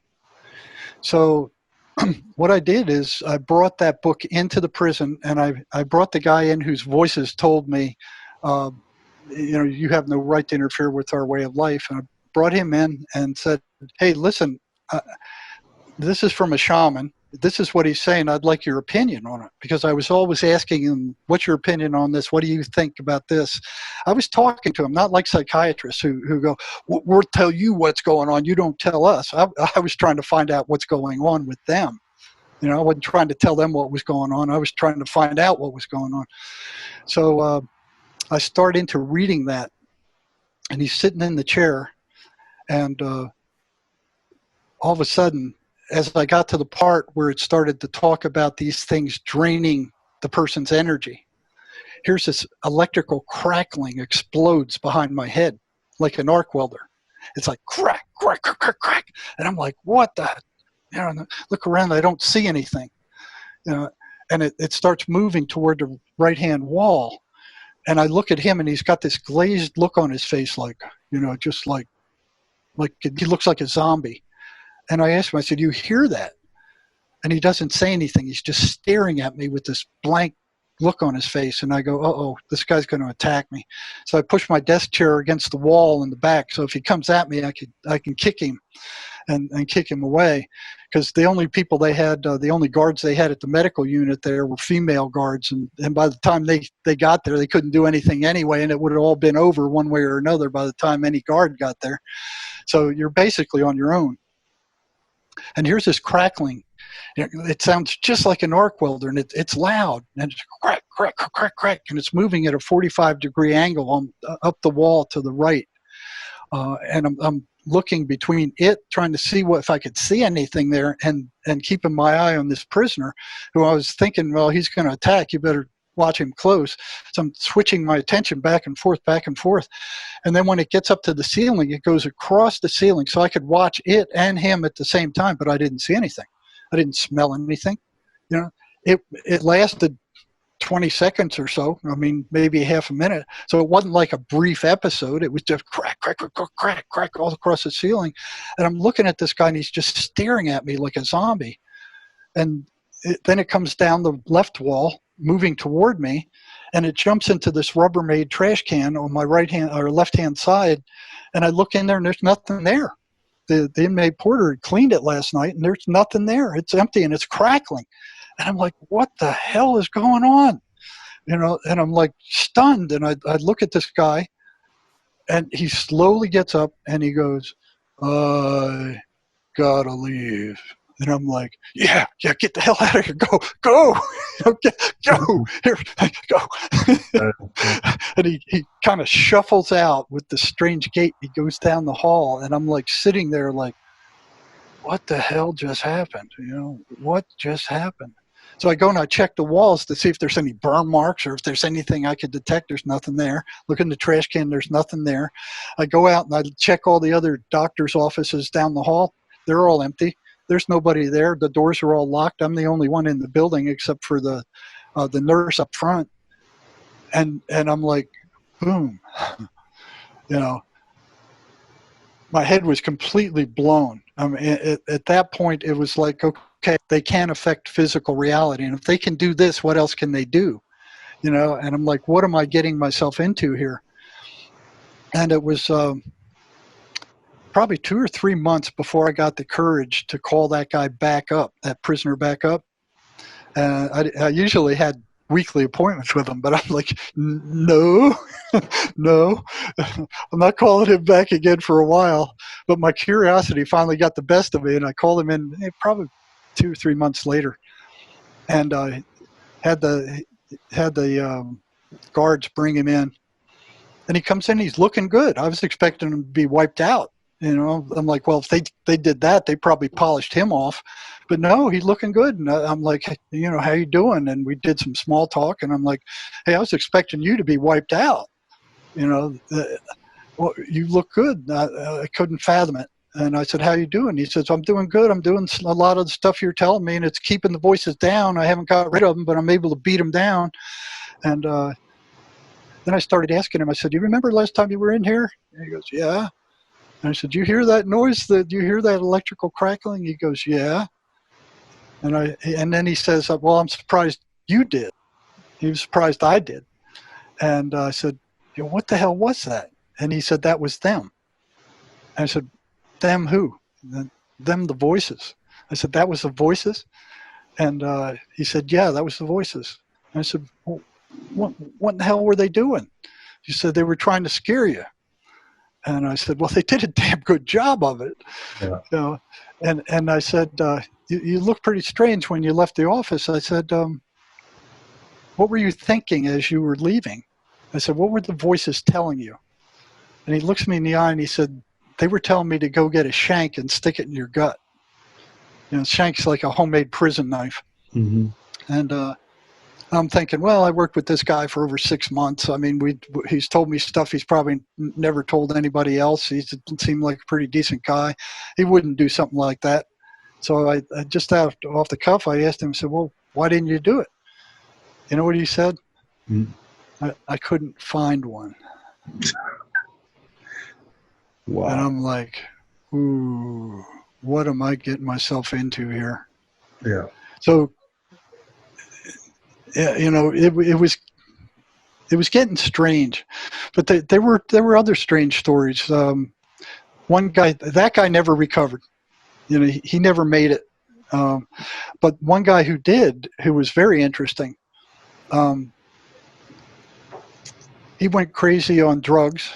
He was hearing voices for years, probably 15, 20 years before he got into prison. He got arrested on a drug deal and assault charges and weapons charges. And he was working, we were working together on getting rid of these things. And he was getting better. And finally, there was one day where we got rid of them and they were gone for a good while. And then he asked them, probably a week later, because it's almost like they're bad friends. They're hearing them for years and years and years. So they're almost like bad family. They get used to hearing them. They get used to being around them. They get used to talking to them. But they know they're bad. So after about 2 weeks of being free of them, he wonders, well, where are you? Where'd you go? And they came back. And when they came back, he asked them, what are you? Who are you? And they said, we'll show you who we are. And they beat the crap out of him. They attacked him for 24 hours straight. What do you mean beat the crap out of him? Well, they attacked. they filled his head with all kinds of stuff. They were calling him all kinds of names. They were telling him to kill himself. They were telling people were after him. Every rotten thing you could think of, they were hitting him with. Yeah. They wouldn't let him sleep. They kept him awake. They kept him paranoid. Finally, I went down and had the guards bring him to my office, and he told me what was going on. And we started working again, and he was determined to get rid of him. And finally, in the process, his mother would keep coming, and his mother was deceased. And every time I heard another voice that wasn't negative, I got suspicious, because a lot of times what these things would do would be fake, like they were good, or like they were somebody's mother or something like that, and then they'd turn around and they'd kind of stab them in the back, or they'd say they were Jesus Christ, and then they'd lead them someplace and get them in trouble. So I was very suspicious of this voice, and I would ask him every time, "You heard from your mother?" And he goes, "Yeah, I've heard from her." "Well, what'd she tell you this week?" "Well, wear clean underwear and stay away from that other guy who's a drug guy, and don't be messing with drugs, and do well in your schoolwork." And it was all kind of stuff a mother would say. Mm-hmm. And I asked him, "Did she ever say anything negative to you?" And he said no. So I'd keep tabs on that one, thinking that, well, maybe that one's trying to sneak up and get him from behind. But no, it was consistently positive stuff. She would show up and she would beat off the weaker voices. When he was being attacked by the weaker ones, she could somehow take care of them. But when the stronger ones came, she left. I found that interesting. So in the process of working with this fella, he was telling me some of the stories of when he was out on the streets. And he lived in San Diego. And he said the voices came one day and they said, "Hey, we know where there's a huge sesame oil pot field up in Oregon." And he was in San Diego, California. And they told him, "Get 2 burlap sacks, take all your money," which was like $250 or something like that, "and we'll show you where this place is."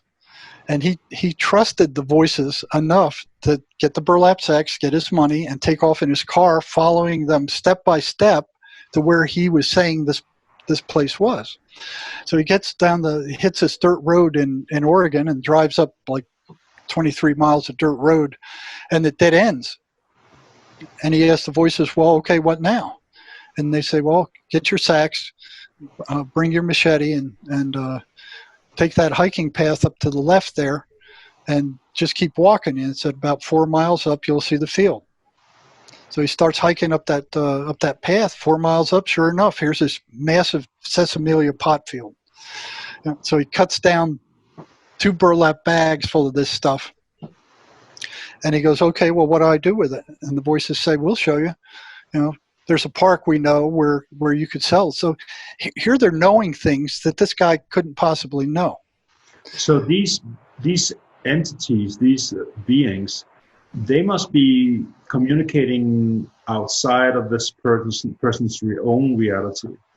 And so they must be cross-communicating with other beings in other areas, locations. Well, one thing I know, and I tested this out, and I asked a bunch of them, is can the voices in one psychotic's head hear the voices in another? No, they can't. No. And that surprised me. And then I ran into one where one prisoner who had a psychotic girlfriend. And I have that account written up somewhere here. I got to get that one out because that was interesting. But no, they couldn't hear each other's voices. So how would this entity know that this field was over there? You tell me. Yeah, okay. But they do. They know stuff that the person possibly couldn't know. And there was incident after incident after incident like that where the prisoner was telling me, they told me which houses to rob. They told me where to be to get drugs. So they knew stuff that the patient themselves did not know. And this was one of the. So they must have some kind of connection to the environment, outside of this entity that they are possessing. Well, yeah, outside of the person's own mind, because he didn't have any knowledge of a pot field. You know, he had no way to know how to get there. Exactly. It was all information that he didn't possess. So they can know things even far away, that there's a pot field, but yet they cannot sit and know what's going on inside of another person's head with voices. I think they can influence other people. I've seen that, but they can't hear, they can't communicate with the voices in somebody else's head. Okay. Which I found that interesting. That is so. Yeah. Now they'll talk, if there's a bunch of voices in an individual's head, they'll speak to one another. Okay. You know, they'll carry on conversations with one another, like, oh, now he's doing this, and now he's doing, but it's all inside, just inside the voices in that guy's head. You know, they'll do that, and they'll fight with each other about what to do and what to say, and I mean, it's very weird. So this story gets stranger still. So he does this for almost a month, and he's making a fortune selling this high quality dope in these parks.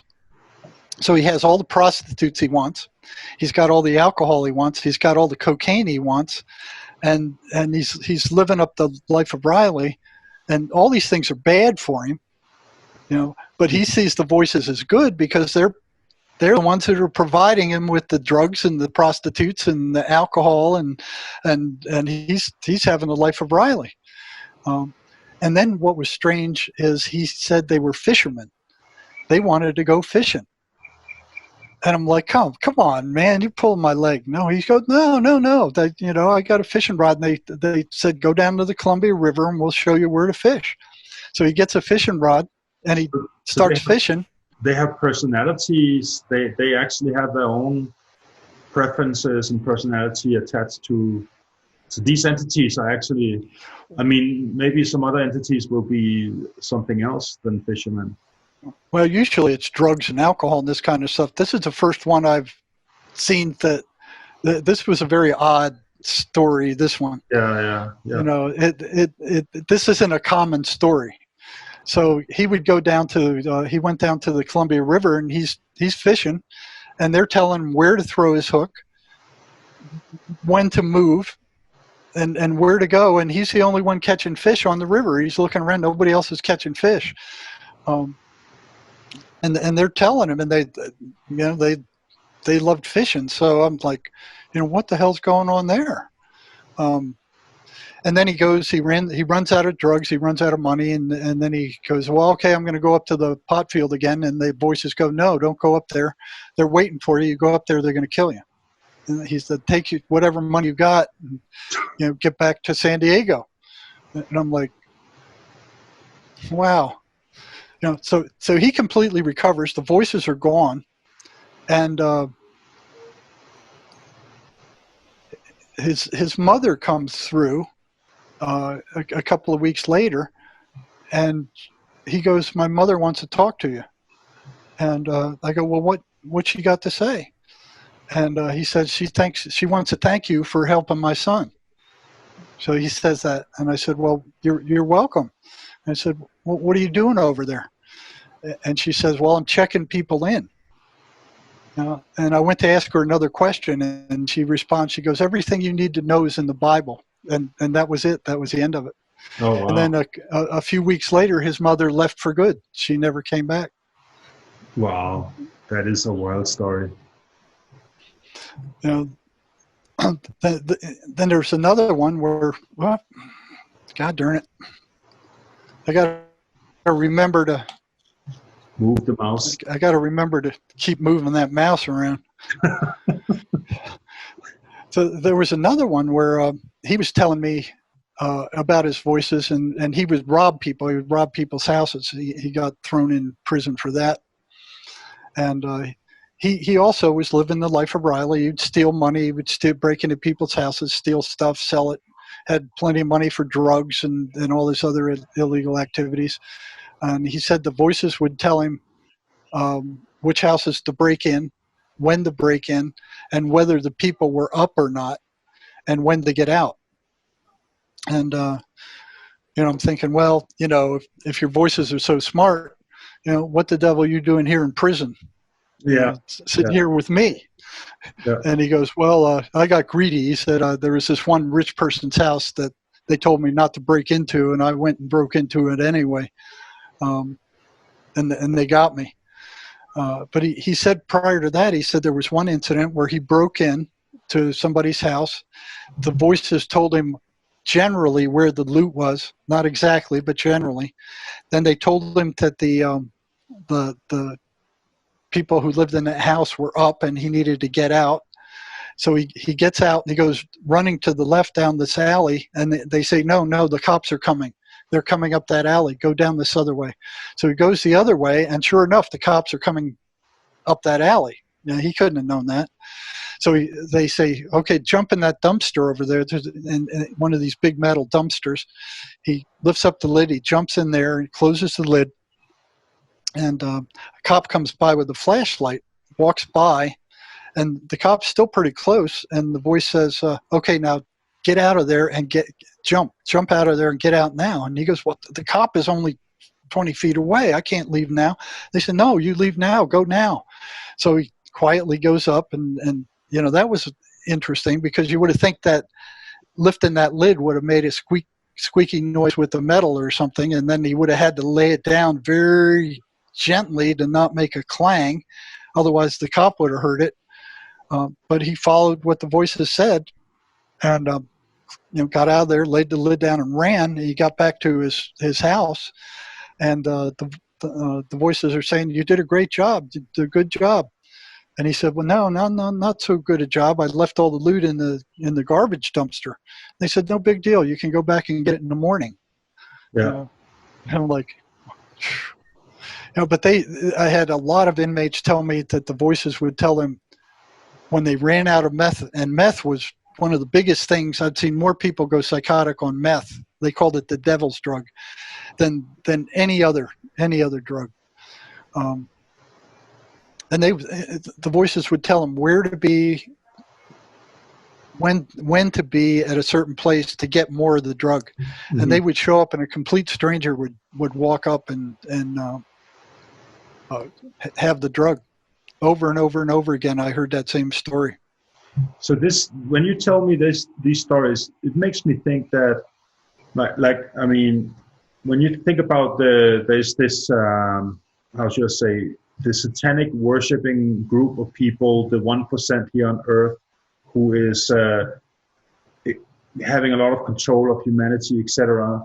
They have all the money. They are doing things that are unspeakable. And how are they getting away with all this? Maybe these voices are there telling them when to make an investment in some company and how to destroy this company, and now is the time to pass this law and to make sure that the public will not discover doing this. And so because for me this story is just that's a little individual story of a man breaking in and robbing and all stuff. But I bet that these entities would love for a similar situation, but where it's a lot of destruction created. Yep. Let's create this war. This mass importance of mass destruction. And so let's bomb this village and let's do this and the biggest damage possible. And so if they're getting off on negativity and negative emotions, so this is why I'm actually so excited about talking to you, because this is concerning all of us. We are all impacted by this. They're behind all of that. They're behind all of that. Yeah. You can see them doing the same things that these psychotic guys were doing, and they feed off of that negative emotional energy generated. So if they can start a war, that's a hog's trough for them. Yeah. If they can scare the population with terrorists, that's a hog trough for them. Yeah. It's buffet. It's a big buffet. It's a big buffet. Yeah. And so what are we having right now on planet Earth? Big buffet. Quarantine, lockdown. You're gonna get sick and die. And so there's two stories going on right now. There's the the official, which is you need to be in fear because you need to be scared of the COVID-19. Otherwise, and if you get it, you're going to die, right? Like, so let's be afraid of that and be afraid of each other. That's the public thing. And then even if you go over in the New Age alternative woke movement, they are sitting there being scared of the coming vaccinations, being scared of the collapse of the economy, and being scared of the new world order takeover of the world. So there's even fear over in the light worker area. And so it doesn't matter which side you're on, you are being captured into fear of the future. You're scared of what might happen. And so this is right now on Earth is a massive buffet for these entities. They're just feeding off us and they're loving it right now. It's a massive battle. And what Trump is doing over here is incredible. It's amazing. He's exposing these people. Yeah. I heard last night that Comey, Brennan, Schiff, and that whole bunch of evil bastards up there in Washington have been arrested, have ankle bracelets put on them. I hope it's true. This lady says she had it from a reliable source, but boy, he's exposing them like they've never been exposed before, and people are having a hard time believing it. Mm-hmm. But it's all boiling to the surface, and more stuff all the time, and nobody has ever taken on the deep state like he has. No. JFK was the last person who tried it, and they polished him off pretty well, and they got away with it. Yeah. And you figured, the FBI and some of the best investigative organizations in the world cannot find out who did this. It was Lee Harvey Oswald with an old Corcano rifle who shot him from 2 directions, and they got people believing that. Yeah. And now the information's coming out about the World Trade Centers, all these explosions you can see going off before the thing collapsed, all the melted steel from the thermite down at the bottom. And people just don't want to believe it. Yeah. They look at that, no, this can't be. 2 airplanes, 3 buildings. Yeah. And the last one announced, you could see the radio announcer going, oh yeah, and building 5 is collapsing. It's still standing in the background, and it goes down like a half an hour later. Mm-hmm. It's all planned out. And so again, my point is that we have, I believe personally that these entities has been around for many thousands of years. This is nothing new. They've been here for a long time. And so humanity has gotten used to that this is a part of our reality, that there's all this bad stuff going on, the traumatic stuff. And so we have told ourselves a story that we are inherently bad people, that we should be ashamed of being human. We are parasites on Earth, and we need to feel guilty about this and guilty about that and bad about this and that. When in reality, if you really truly meet people heart to heart and actually sit down with a real human being with a beautiful soul, it's always the same. We all agree upon the same things, such as let's not kill the planet, let's be nice to each other. There's enough for everyone, and it's all about love. Love is important.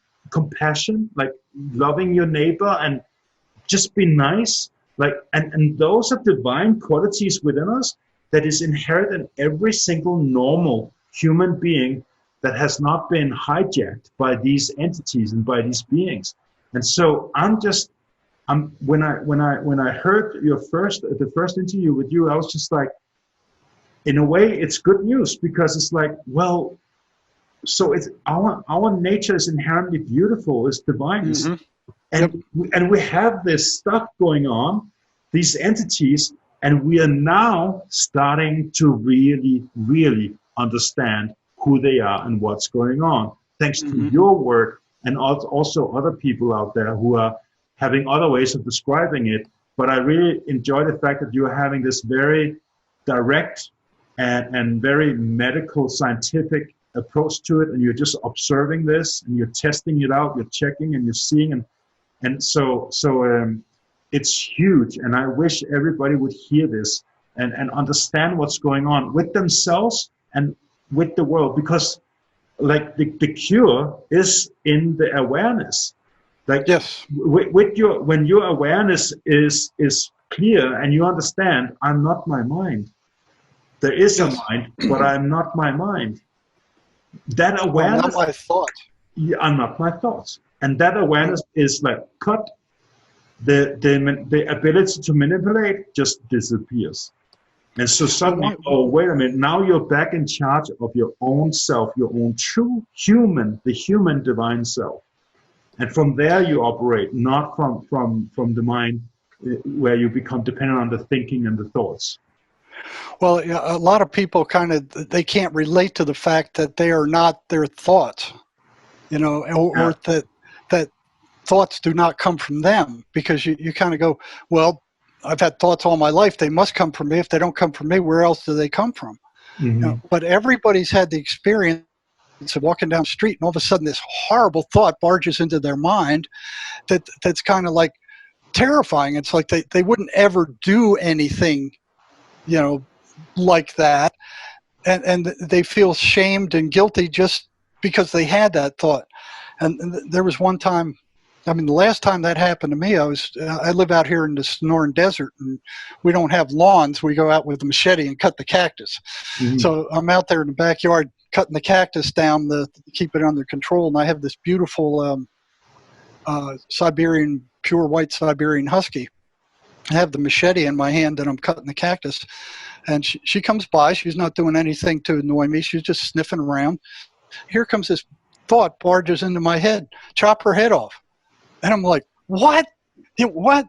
It was like that thought, like, you're not going to make it back to the shore. I'm like, and it's just such a horrible thought. It's like I wouldn't ever do anything like that. Mm-hmm. And I was ashamed to even think about it. And it really upset me just having that thought.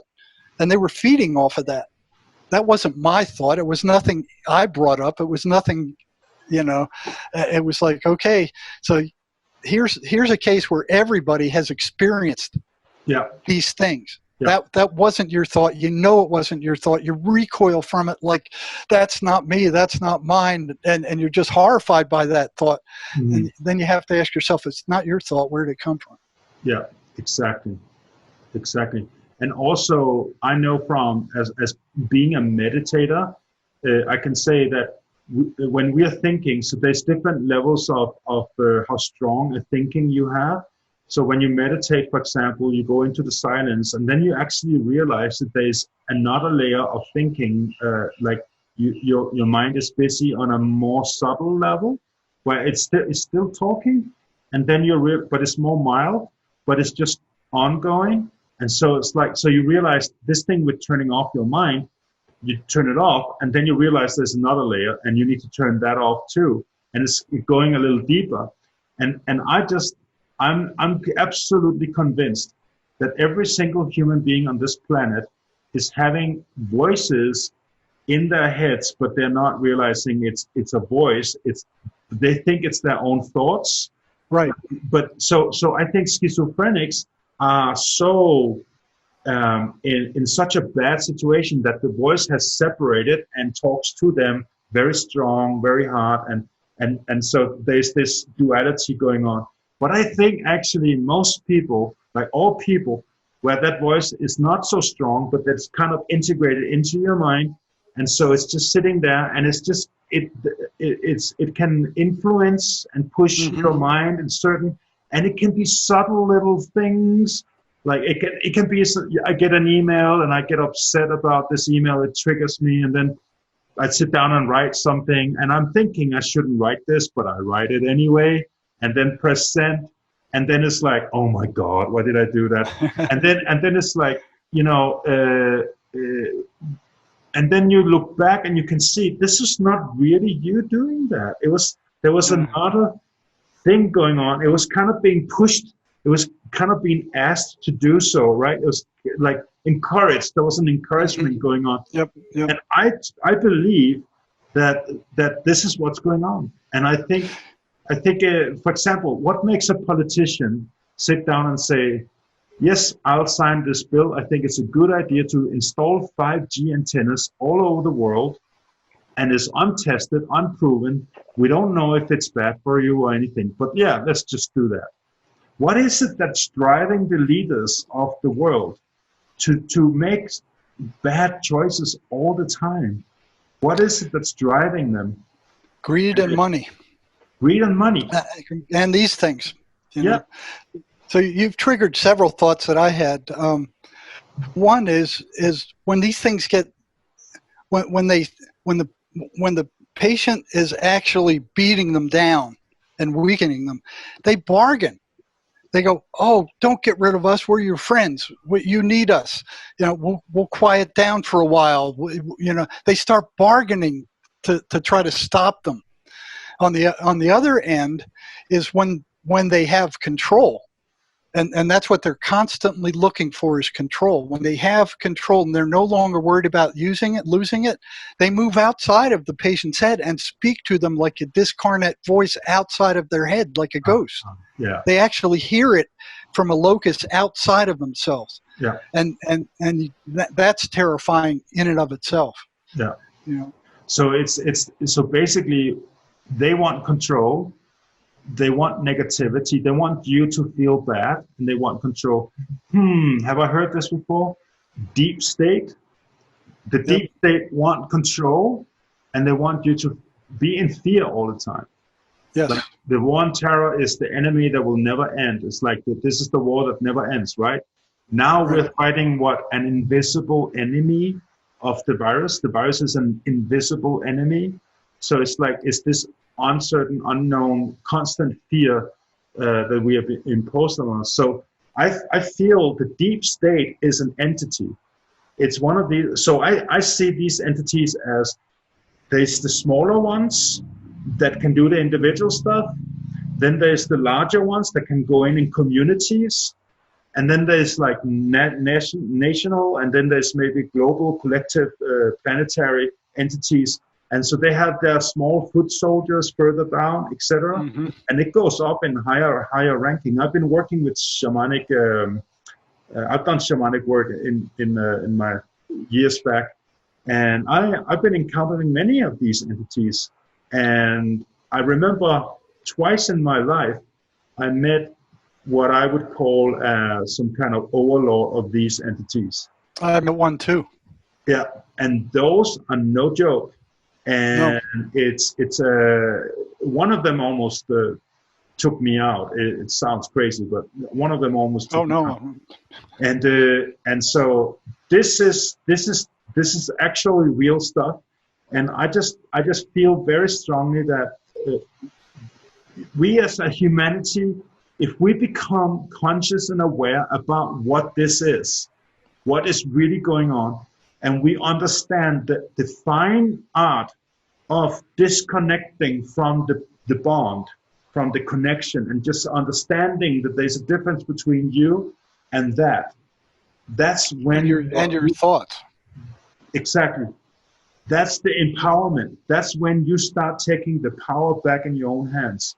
And so with that said, my question to you is, when you are helping the schizophrenic people, what is the most powerful tools that you gave them? And is this something we can apply us as so-called normal human beings out here in everyday life? Yes. Yeah, because everybody's being hit by these things at different levels. Yeah. And people who are depressed, and you look at anti-anxiety pills are the biggest thing being sold in the U.S. right now, and the pharmacies are pushing their drugs for, here, take a drug. We got a drug for everything. They actually make up these mental illnesses. Every single one in that DSM-5 is made up. There is no test for it. There's no lab test. There's no clinical test. They're all made up by these jokers, 2/3 of which are associated with the drug programs. But what was your question before I lose it? My question is, how did you help these patients? And is this something? I got it. And is this something? These tools, are they something that we can apply and use also for us more? How should I say? regular, normal people in society. I don't even like to say call us normal, because there really isn't any difference between any one of us. Some people are just having more problems with this than others. But I would like to hear about your tools and how you help them, and if this is something we can use, the average person who is listening to this.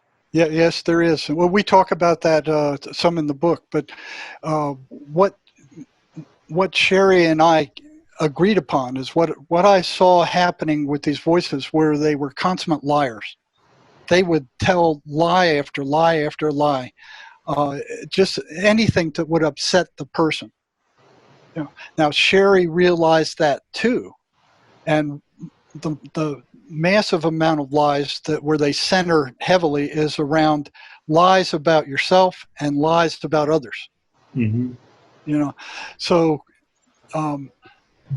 she came up with what she calls the "That's a Lie" program, and found that virtually everything the voices said about the person, the victim, or anybody else was a lie. In order for it to have the effect that these things wanted it to have, you had to believe it. Mm-hmm. You know, like, oh, this guy's talking behind your back, or this guy is trying to poison you, or well, there goes another 15 minutes. That was fast. Yeah, that's fast. So what they do is they kind of fish. They have access to your entire memory. Mm-hmm. All the bad things that ever happened to you, all the rotten things you've ever done, everything you feel guilty about. So like Castaneda said, they give you their mind. They can pull up that crap and rub it in your face until you're upset. You know how people, what do they call it, remunerate about stuff? You do something that you regret you've done, and it just won't go away, and you're beating yourself over the head with it all for hours and days and months sometimes. That's not you doing that. That's them doing that. Mm-hmm. So they're kind of fishing. So it's if you look at them like fishermen, they'll bait the hook with something you've done that they know is bad, and they'll throw it at you and see if you'll bite. Yeah. You know. So if they say you're stupid, and you say that's a lie, then they can't hook you. You know, or. But then maybe they will awaken a memory where you actually were doing a stupid thing, and so they will bring in the memory of you doing something stupid, and you feel stupid by remembering it, and then they will tell you you're stupid, and so now that's kind of like so they built this up. They're building up a case and to reel you in. Yeah. And they're triggering it now. The good thing about it is that they attack unhealed wounds, unhealed psychic wounds. So you've done something you feel ashamed of, you've never resolved that, and they go, oh, here's Happy Hunting Grounds, we'll go poke him there, and that'll upset him. You know, so what that does is it brings up what needs to be worked on. Yeah. You know, what unfinished business is buried alive and needs to be healed and brought up and chewed up and digested instead of being buried alive. Because as long as it's buried alive, they can keep poking at it. Yeah. It's almost like as long as you have an unhealed wound, you know, they can keep poking at it and tearing it open again. And if you don't address that unhealed wound, they'll keep poking at it. So in a way, they're doing a service. They're actually helping. If you understand that it can be used that way. Yeah. You know, so it's kind of like every bad thing that you see in somebody else is also a part of you. You know, if you didn't have it in you, you wouldn't see it in them. And there's an inverse relationship to that. If you have just a little bit of that bad thing in you, somebody else is going to have a whole lot of it in order to trigger that. But if you have a whole lot of that bad thing in you, it just takes a little bit from somebody else to trigger that. So it's like an inverse thing. So if you see somebody who irritates you and you go, oh, this guy's a real jerk and I don't like this about him. If you turn that around, it's a projection that you are throwing on them because it exists in you. And it needs to be dealt with in you because it's all in here. Everything you see outside is in here. It's not out there. It's in here. If you didn't have the brain, you wouldn't see all this. You know, it wouldn't appear. You know, it's kind of like if there's a tree breaks in the woods and nobody's around to hear it, does it exist? You know, it's all in here. You know, it's getting rid of and working through those negative memories, you know, or just blotting them out with a mantra. So when you're working with the patients, you're actually working on their traumas and their memories, and so you're helping them heal these things, and so it cannot be used against them. And then at the same time, you're also making them understand that these are just these entities, and that's what they're doing. And so you kind of you get the kind of the distance, and at the same time also working on the issues. Is that how you go about it, or? Yep. Yeah. Yep. So they have to understand that they are not their thoughts. Yeah. You know, and one of the things that I learned, and it shocked me really, from that incident diving down to the bottom of the lake at night, was that voice that kept attacking me sounded just like me. It sounded just like the thousands of thoughts that go through my head every day. There wasn't any change in timbre or volume, or it sounded just like my normal voice in my head that's always talking to me. There wasn't any difference except the intent. The intent was way, way different than any that I would have for myself. Yeah. You know? So they sound just like you do. You know, in order to even wrap your head around it, you have to understand that you are not your thoughts. You know, that you are not them. That they come up and it's your choice whether you want to attend to them or act on them, but these voices will not be ignored. You can't ignore them. They get louder. They will not allow you to ignore them. Yeah. And so this is bringing me to a very Christian viewpoint in a sense, where because it is the light and the darkness and the devil and the Christ and like you have the angelics and you have the demons entities, and so there's a battle. So it's really going on. There is a battle going on the and it's massive. On the other side, and you are kind of the center of all this, and you're being kind of thrown around, and the more centered and resting you are in yourself and in your heart, the more you actually are in control of what's happening here, and you can actually, you're not a victim anymore. You become much more proactive in this. But so my whole life I've been communicating with light beings, or what people would call angels, and so my experience with those are that they are not intrusive. They're very respectful about you, and they don't talk to you with thoughts. I don't have thoughts like that, but I have intuition and feeling, and but you can feel it's coming from a very high intuitive energy that seeds down. And if you pay attention, only if you pay attention and make yourself sensitive to it, you can feel the communication and you can sense the messages and the information coming, and only if they're invited. They're very respectful. And so, is that also something you recognize? Really, because if there's a dark side, there's a light side. But these guys have been blinded to the light side. So one of the things that I would regularly do was that the light side will not help unless they're asked. They're, like you said, they're not intrusive. They won't barge in. If the patient is determined to be psychotic and wants these voices and doesn't want to get rid of them, then so be it.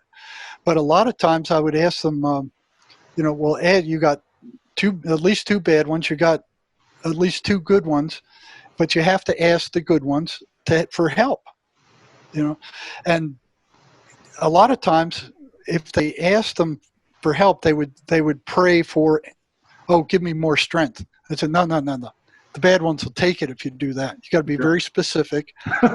Pray for help to shut them up. Yeah. And then a lot of times they would shut up for various amounts of time. Yeah. There was one I remember where, we worked with his guardian angels before. He was doing good, and then he stopped communication with them. And he came back, and the dark side had taken over again. And I asked him, I said, well, how come you're not working with your guardian angels? He goes, well, I forgot. And I said, well, they left because you were ignoring them. He said, I didn't hear them anymore. And I said, well, okay, ask for them to come back and help you out. And he did, and they came back and they shut the voices up. And where it was physically clear what was happening was there were a lot, especially when I was working in the emergency rooms with psych crisis people. There was one guy, and people who tried to kill themselves. He comes in, he had a .357 Magnum, all the cylinders loaded. He put it to his head, pulled the trigger, went click, pointed it at the ground, and bang, blew a hole in his floor. Put it to his head, click. Oh, wow. Bang. And he goes, okay, I got it. And he put it away. Yeah. You know, Okay. incident after incident after incident like that. There was one where this lady, she had a teenage son. Her husband divorced her. Everything was going wrong in her life. She lost her job. She didn't have any money. She didn't know what she was going to do. She was very depressed. So she got the train schedule, and she went down to the train track and she took a lot of drugs and alcohol, and she was calling her sister in San Diego, telling her to go. She was leaving, and she sat there waiting for the train to come by. So she's sitting there in the side of the road near the train track. The train's coming. She hangs up with her sister, and she drives around the railing just before the train got there, and the train hit her in this little compact car. And it threw her car into the next track, and another train coming hit it again. So here's this little car gets hit once, and thrown in another track, gets hit another time, and it gets thrown like 50 yards off the road, and it's so badly mangled she can't get out of it. So she's sitting there waiting for somebody to come, and I asked her, I said, well, what was going through your head finding out you're still alive after being hit by two trains? And she couldn't get out of the car because everything was crushed up. She goes, I was furious. She said, I was absolutely furious I was still alive. And she said, then she heard a voice saying, everything's going to be fine. And she said she just felt this strong sense of love and like everything was okay. You know, that's interesting because I got a story that way too. And here she is sitting in front of me in the emergency room, and all she has is a black eye. That's all she got, a black eye. And I'm like, you got hit by two friggin' trains, your car's with a crushed Coke can, and you're sitting here in front of me with a black eye. Yeah. And I do a very thorough psych eval on her, and she's not suicidal anymore. And I went, psychiatrists ain't going to believe this. They're going to want to put her in. Yeah. But I said, I got to tell them what I feel. And I said, she's not suicidal anymore. She's done. And they let her out. So I recommended she be released, and they let her out. There was one time where I felt that something similar. Now, this was when I was going for my commercial pilot's license. And in the gliders, where I was flying high-performance gliders at the time, and the commercial license is very difficult. But I was doing emergency crash landings. You had to land that thing and stop it in 275 feet, I think it was, 250 feet.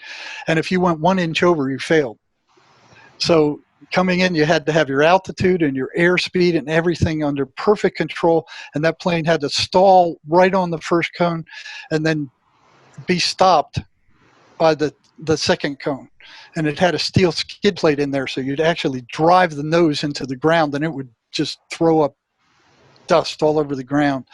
But you had to stop that plane in 275 feet or they failed you. So I was practicing for that, and I had an instructor in the back. And as we were walking out to the flight line, he goes, so you're going to fly from the back today. And I'm going, wait a minute. I can't see past your fat head. I'm not going to be flying from the back while I'm flying the plane. And he goes, no, you're going to be flying from the back. So here I'm sitting in the back, and his head is in front of the canopy. And, I'm having to go like this, back and forth, run the flight pattern. And I always came in high on final approach because on a glider, you can't get that altitude back. I mean, you can bleed it off real quick. I mean, you can sink like a rock, but you can't get it back once you lose it. Yeah. So here I am coming in on final approach. He's sitting in the front seat, and I'm looking at that fluorescent cone down there, 200 feet below, and I'm trying to see it, and I'm going back and forth, and trying to see around his fat head. And I'm like, oh, God darn it. And still carrying a little bit more altitude than I needed, probably 50 feet.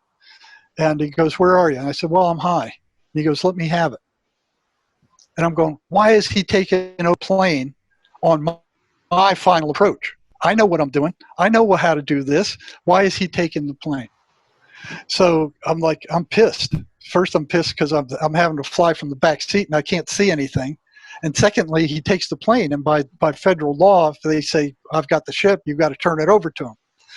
So I turn it over to him. The next thing I know, he stalled the plane. We're like at 200 feet, and he's on 45-degree angle coming down. And the plane is not flying. The dive brakes are full out, and it's not going to fly until those dive brakes are put back in. And I'm looking at him like, what's going on? Is he have a heart attack? Is he had a stroke? What's going on with him? And he's just sitting there rigid, and he's not flying the plane. And in about 30 seconds, we're going to be dead, because the only thing in front of that plane is fiberglass.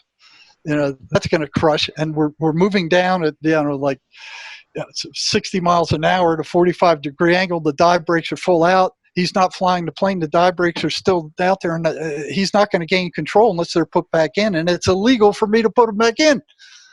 So I went, screw that, and I closed the dive brakes and locked them, and I said, his name was Gerry too. I said, Gerry, I've closed the dive brakes, and he's still not flying the plane.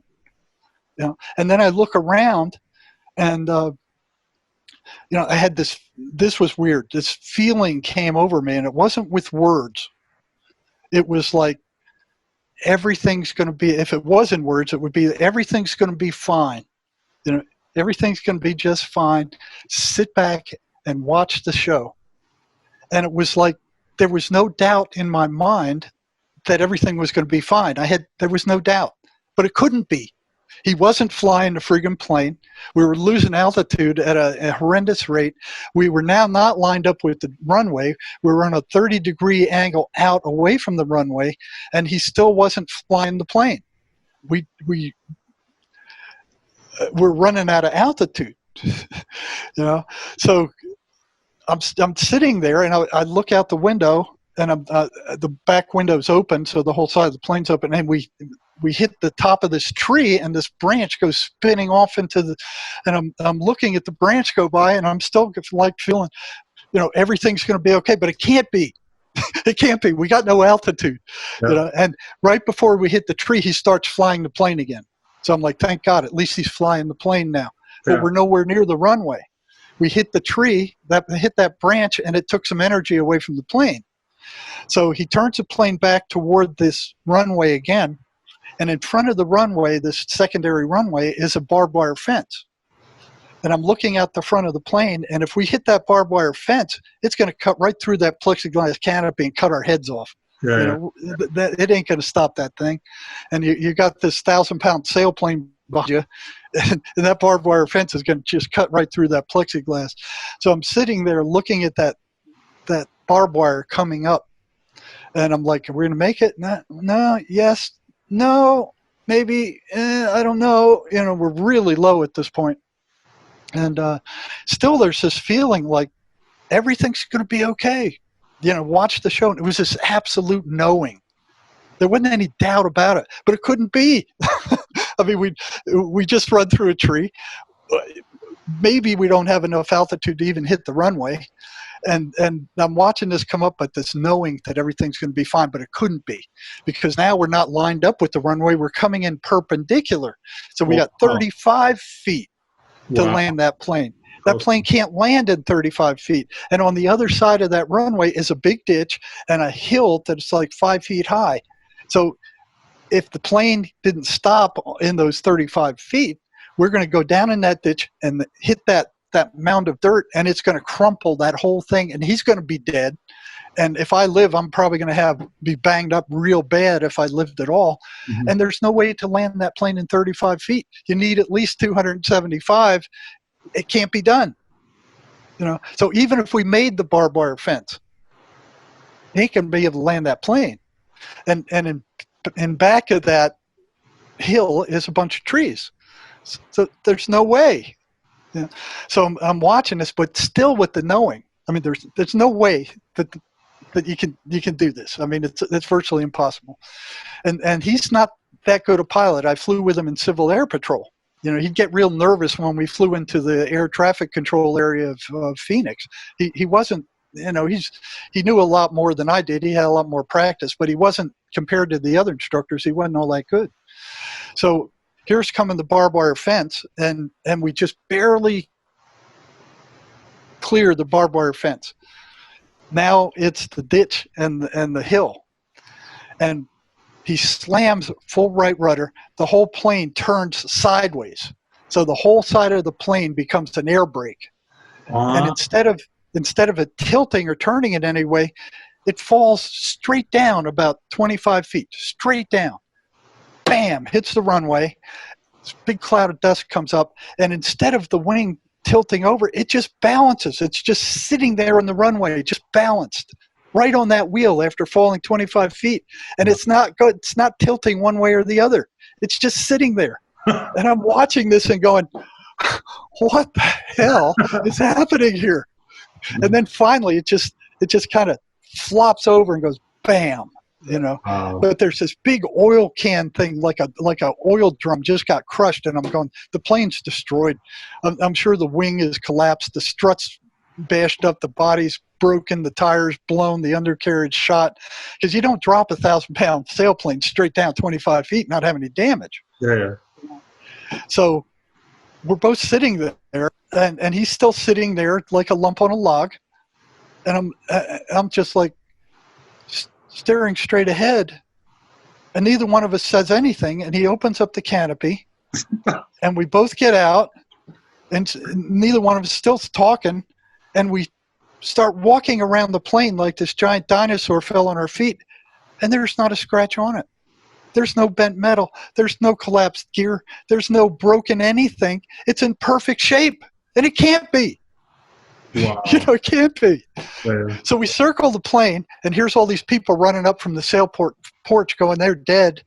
And we're standing there looking at this thing, neither one of us believing it. And I turned to him, I said, Gerry, what happened? And he goes, I don't know. Wow. So he just checked out? He just had a blank out or something? Something else was flying that plane. It wasn't him. He wasn't flying that plane. Yeah. So that was when I was telling you, when something comes up and whacks you in the head saying, hey, there's something else going on here. Here, pay attention. Mm-hmm. Yeah. That was one. And then there was another one once where when I was with Sai Baba devotee, you know, I went with their group for several years. Matter of fact, he led me to my current wife, which was interesting how that happened. Mm-hmm. But we pulled into the conference in California. I drove all the way from Tucson to California in my friend's car. She was a Sai Baba devotee also. So when we got there, here's all the high-ranking Sai Baba guys, you know, the leaders of the organization up in this balcony looking over the parking lot. And we were told where our quarters were. And then all of a sudden she goes, well, I want to drive. And I went, okay, you drive. So we get in the car. She turns it around, and we're heading toward the parking lot. And all of a sudden she stomps the gas pedal. And here's this parking lot on this cliff. Like, so if at the end of the parking lot, there's like, you know, a 400, 500 foot drop. And we're going across the parking lot, and this same feeling comes up again.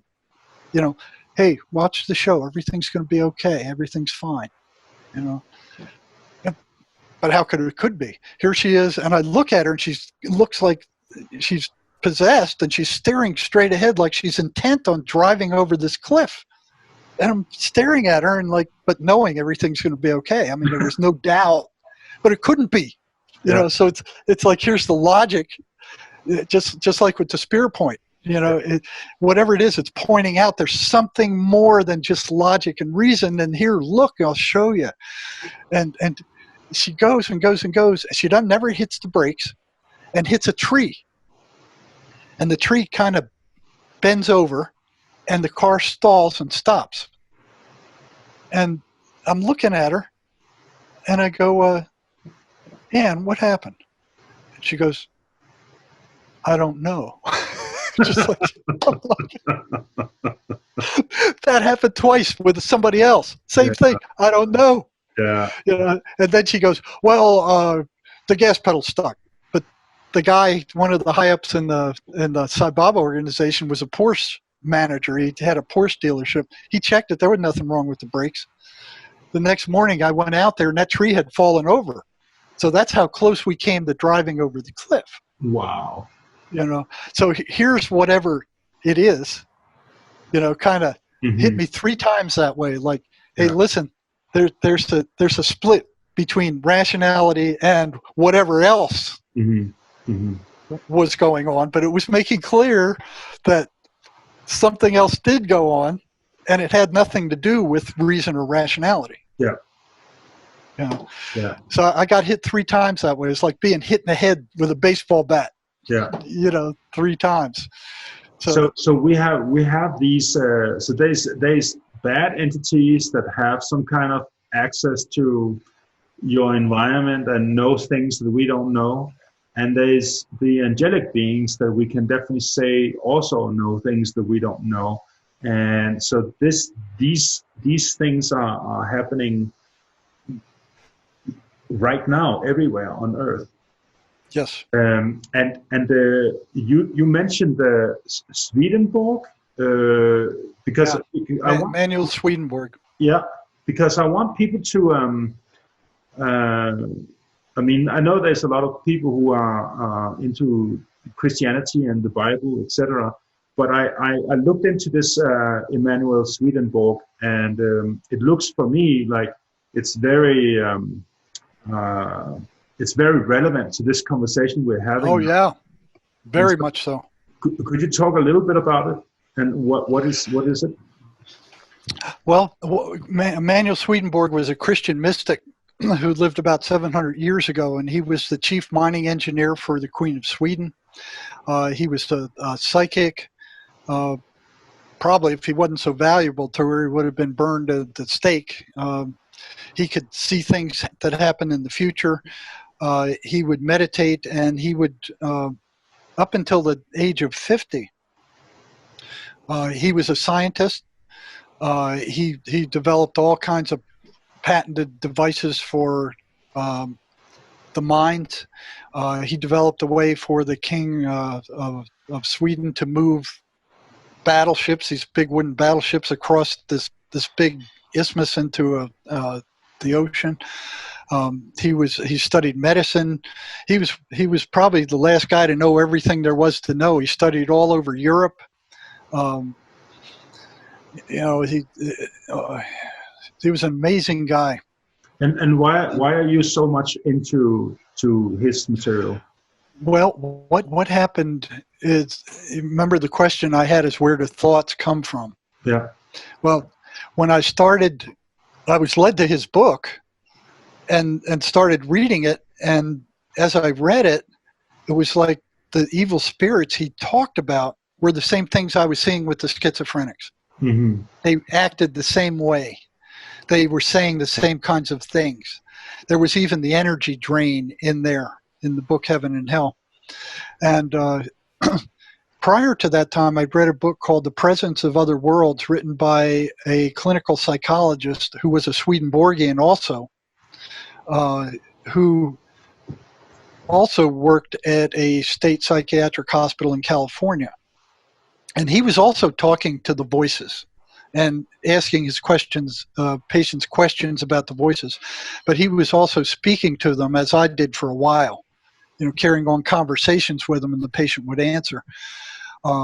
Now, he called them hallucinations because he didn't want to come out. I mean, if he came out and said, oh, yeah, they're not hallucinations, like I'm saying, he would be just eaten alive by the psychiatric psychology community.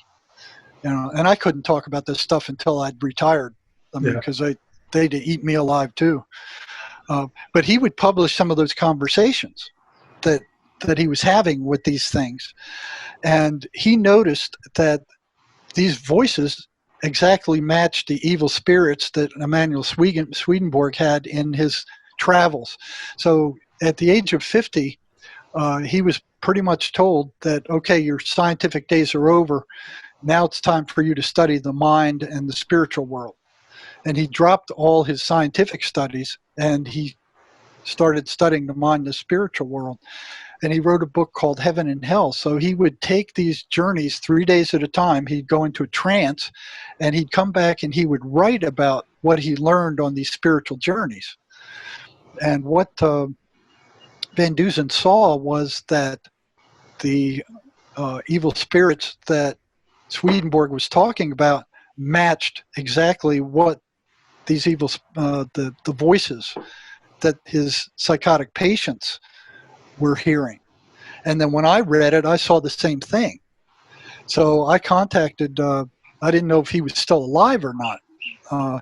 So I went to the local Swedenborgian church and I said, is Van Dusen still alive? And thank God the preacher, Frank Rose, knew him and knew where he was. And I said, I got to talk to this guy, because there was nobody to talk to about this stuff. I mean, you know, like that story with the crackling thing, I couldn't tell anybody about that. You know, the only people who understood it were the psychotics themselves. They were the only people I could talk to about this stuff. It was like, this is another world. You know, I come home, try to talk to my wife, and she goes, oh, no, you got to stop doing that, poking in their heads. Stop poking in their heads, and you don't tell me about this stuff. And so it's like, oh, okay, there she goes. You know, there's nobody I can talk to. You couldn't go to your boss. Hey, the voices in this guy's head came and crackled my office, man. You know. Game over. Your career down the drain. Down the drain, yeah. But what was interesting toward the end of my career, while I was working in the ERs, I developed a sixth sense where I could actually feel the presence of these things. It was like an icky electrical feeling. It's not quite like when you're cold and you have the chills, but that's the closest thing I could think of to it. And I could tell how angry they were with me. I could tell how strong they were, based on that feel, how strong they were. So they couldn't lie to me about it. You know, I'd say, "Are you hearing voices?" And they'd say, "Oh, no, I'm not hearing voices." I said, "Yes, you are, and this is how strong they are. What are they telling you?" Oh, wow, that's and I don't know how many of them said, "How do you know this? You know, were you crazy too?" You know, because when I started this, there was no map. You know, there was no cognitive map. I didn't know what I was getting into. It was like opening the door to this strange planet and walking in and just poking around, and all this weird shit was happening. And it was like, what am I doing? Why am I keeping doing? And there were times I was going, I had enough of this. I don't want to do this anymore. You know, but there's always something in me that would go, oh, yes, you are. And no matter how much I tried to avoid being around psychotic patients, I mean, I'd go work in a mental health center. I'll talk to more normal people there. I'll go to the ER. No, I get, boom, here back in with psychotic patients again. It was like I couldn't escape them. It was like no matter what I did, it was like, oh, no. Something grabbed me by the tail going, hey, you're not where you think you're going, man. Get back in there. You know, and boom, there I would be again. And then I'd start asking the questions again.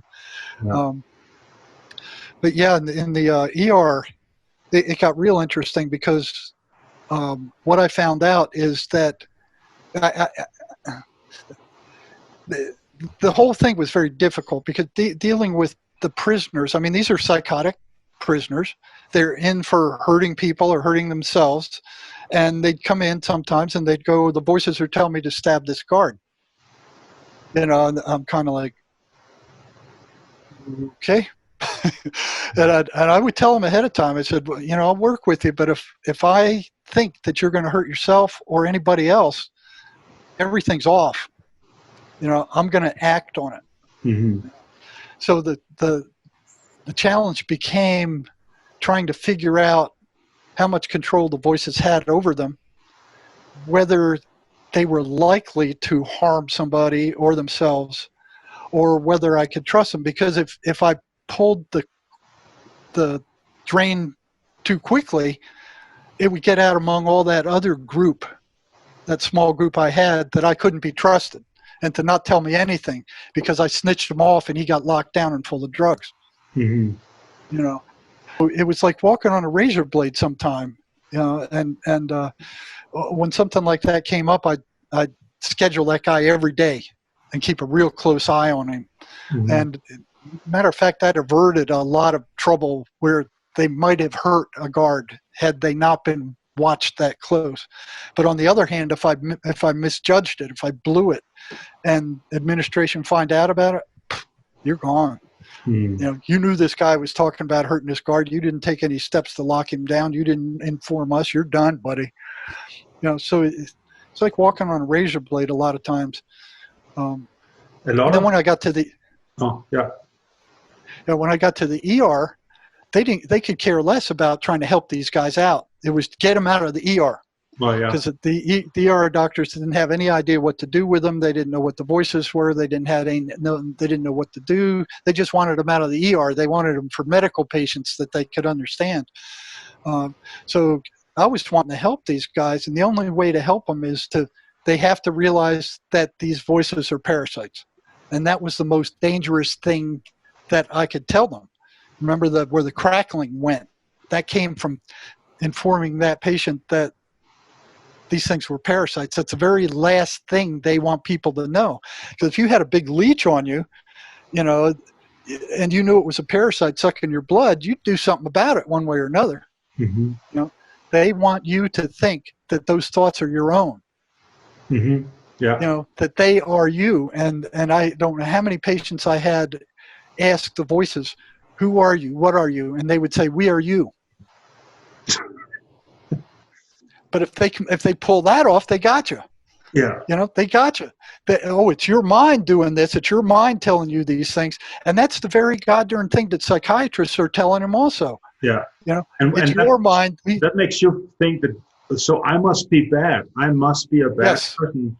Because your mind is broken. You're stupid. You're crazy. You've got to take these meds. There's no help for you other than poisoning you with these meds. Yeah. Your voices are hallucinations. You know, that's the very worst thing you could be telling these people. Yeah. You know, once you get a split and they realize that the voices aren't them, that's a huge move right there. Now they can do something about it. Now they can take up a stand against these things. But if psychiatrists are telling them, no, they're you. That's your broken brain. They're hallucinations. It's you. It's not anything else. And this is exactly the same we need to do on a global scale. This is the exact same thing, because the humanity needs to wake up and understand all this death and destruction, it's not us, it's them. And we need to do something about it. That's exactly what needs to happen on this planet. We need to just wake up and realize that we are the ones in charge. And what's going on right now is just a bunch of satanic, Luciferian, pedophile worshipping entity, cooperation, 1%, less than 1% of the planet is creating all this stuff. There's creating all this destruction. And all we need to do is to wake up and see it's not us, it's them, and we can do something about it. And feel the empowerment, feel we are empowered. I know that they're sitting doing all their dark rituals. And this also, the pedophile stuff and child torture and stuff like that. It has to do with that they are actually, by torturing these children, they are feeding these entities. Because the more innocent the child is, the greater the energy it is that they are feeding on. They hate kids. They hate kids. You know, when a psychotic mother came into some of the most horrendous battles I've seen were between a psychotic mother, the voices, and the voices telling them to harm their kids. You know, they hate kids. They hate families. They do everything they can to break up marriages and families. They hate just kids. Like this, they hate kids because like they're innocent and full of love. Because it's that our true nature is more prominent in a child than it is in adulthood. And so they basically hate humanity. You know, I never thought about that, but it makes sense. Yeah. I never knew why they hated kids so badly. But the voices hate kids. They hate little kids. Mm-hmm. You know, but one thing that's been interesting now, and this is almost as far out as what we're talking about here, is several months ago it came out in the mainstream media here that the U.S. military had spent $500,000 on training troops for underground warfare, and the underground media, the social media, are saying, well, they're going to go down the tunnels and get these kids. You know, so that the mainstream media won't touch this. So No. now a couple of weeks ago, here's all these earthquakes happening in all these different places that didn't make sense, and here's video coming out of manhole covers blowing up in California and blowing right up into the air off the street, and fire coming out of these drainage things. And then comes this guy on saying they're taking over all these underground demonic bases. So, you know, trillions and trillions of dollars have disappeared from the Federal Reserve and the Pentagon that have been totally unaccounted for. Mm-hmm. So here's this one guy comes up and he's saying, okay, we've taken over, the White Hats have taken over these bases. They're saying this is the bases they've taken over. These are the ones they're still fighting for. A thermonuclear bomb was taking this one out. And here's all these earthquakes all over the United States. And this guy's recounting this battle. I've never heard anything like it. And they showing these pictures of these giant underground tunnels and these vast dormitory things where these guys were staying.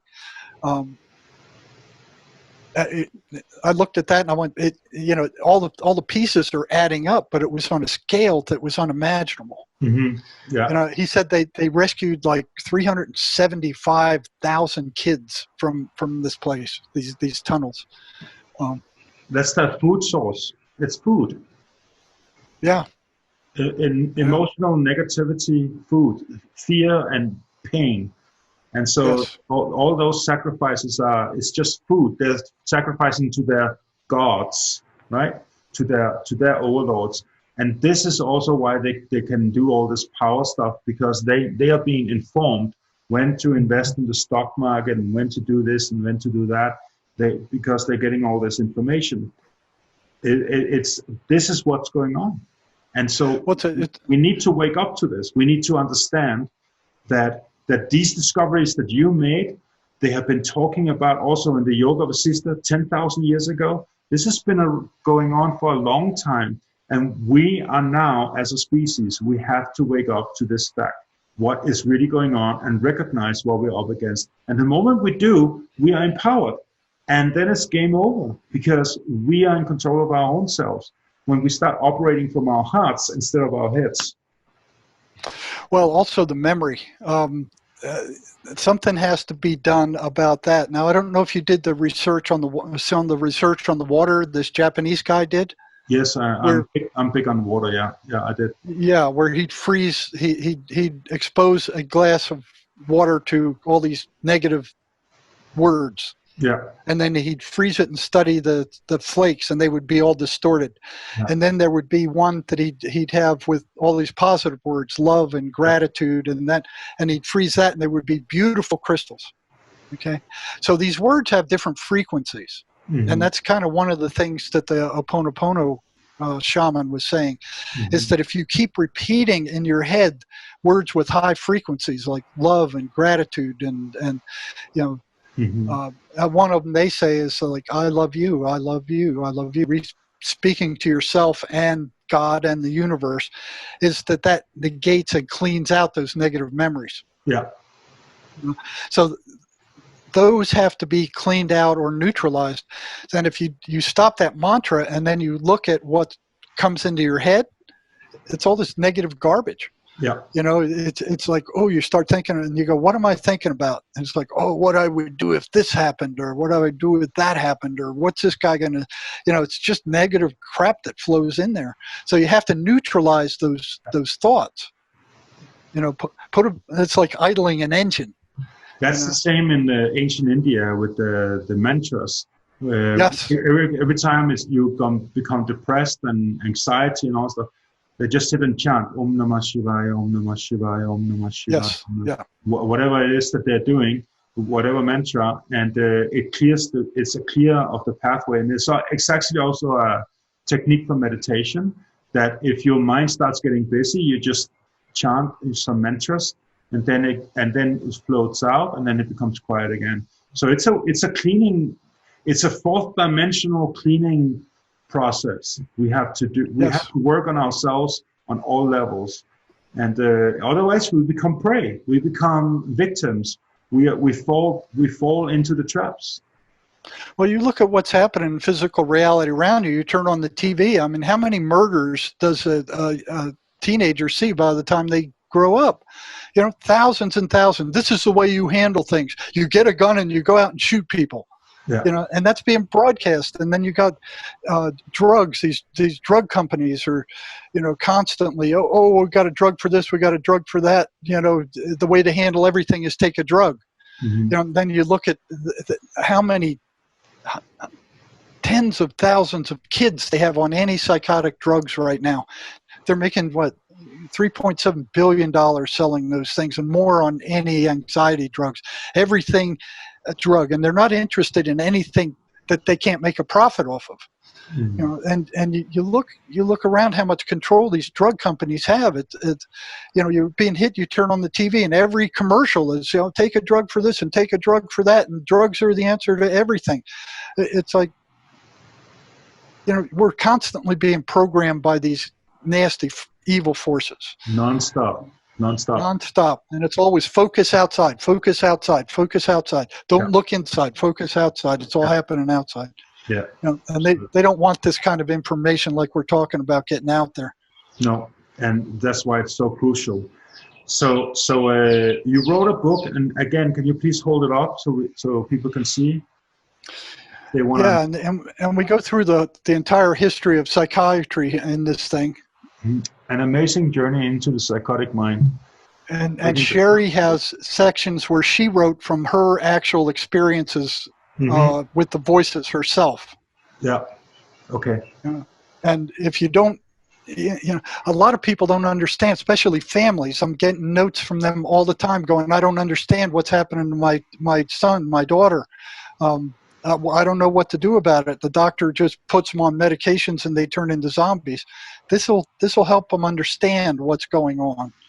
You know, they'll have an idea of what is happening, why it's happening, and what they can do about it. Awesome. Great.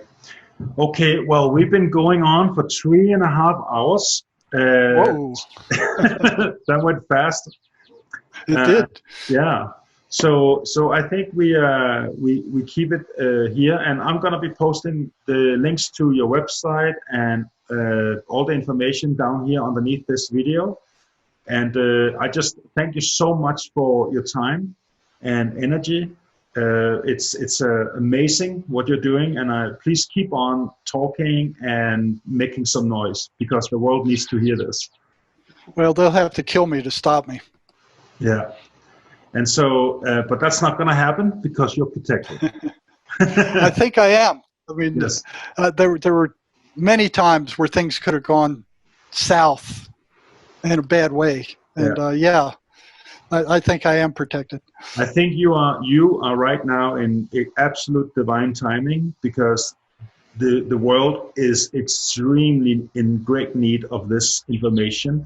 And so I think there's some very great forces of light that are protecting you, and so we're gonna hear and see much more to you.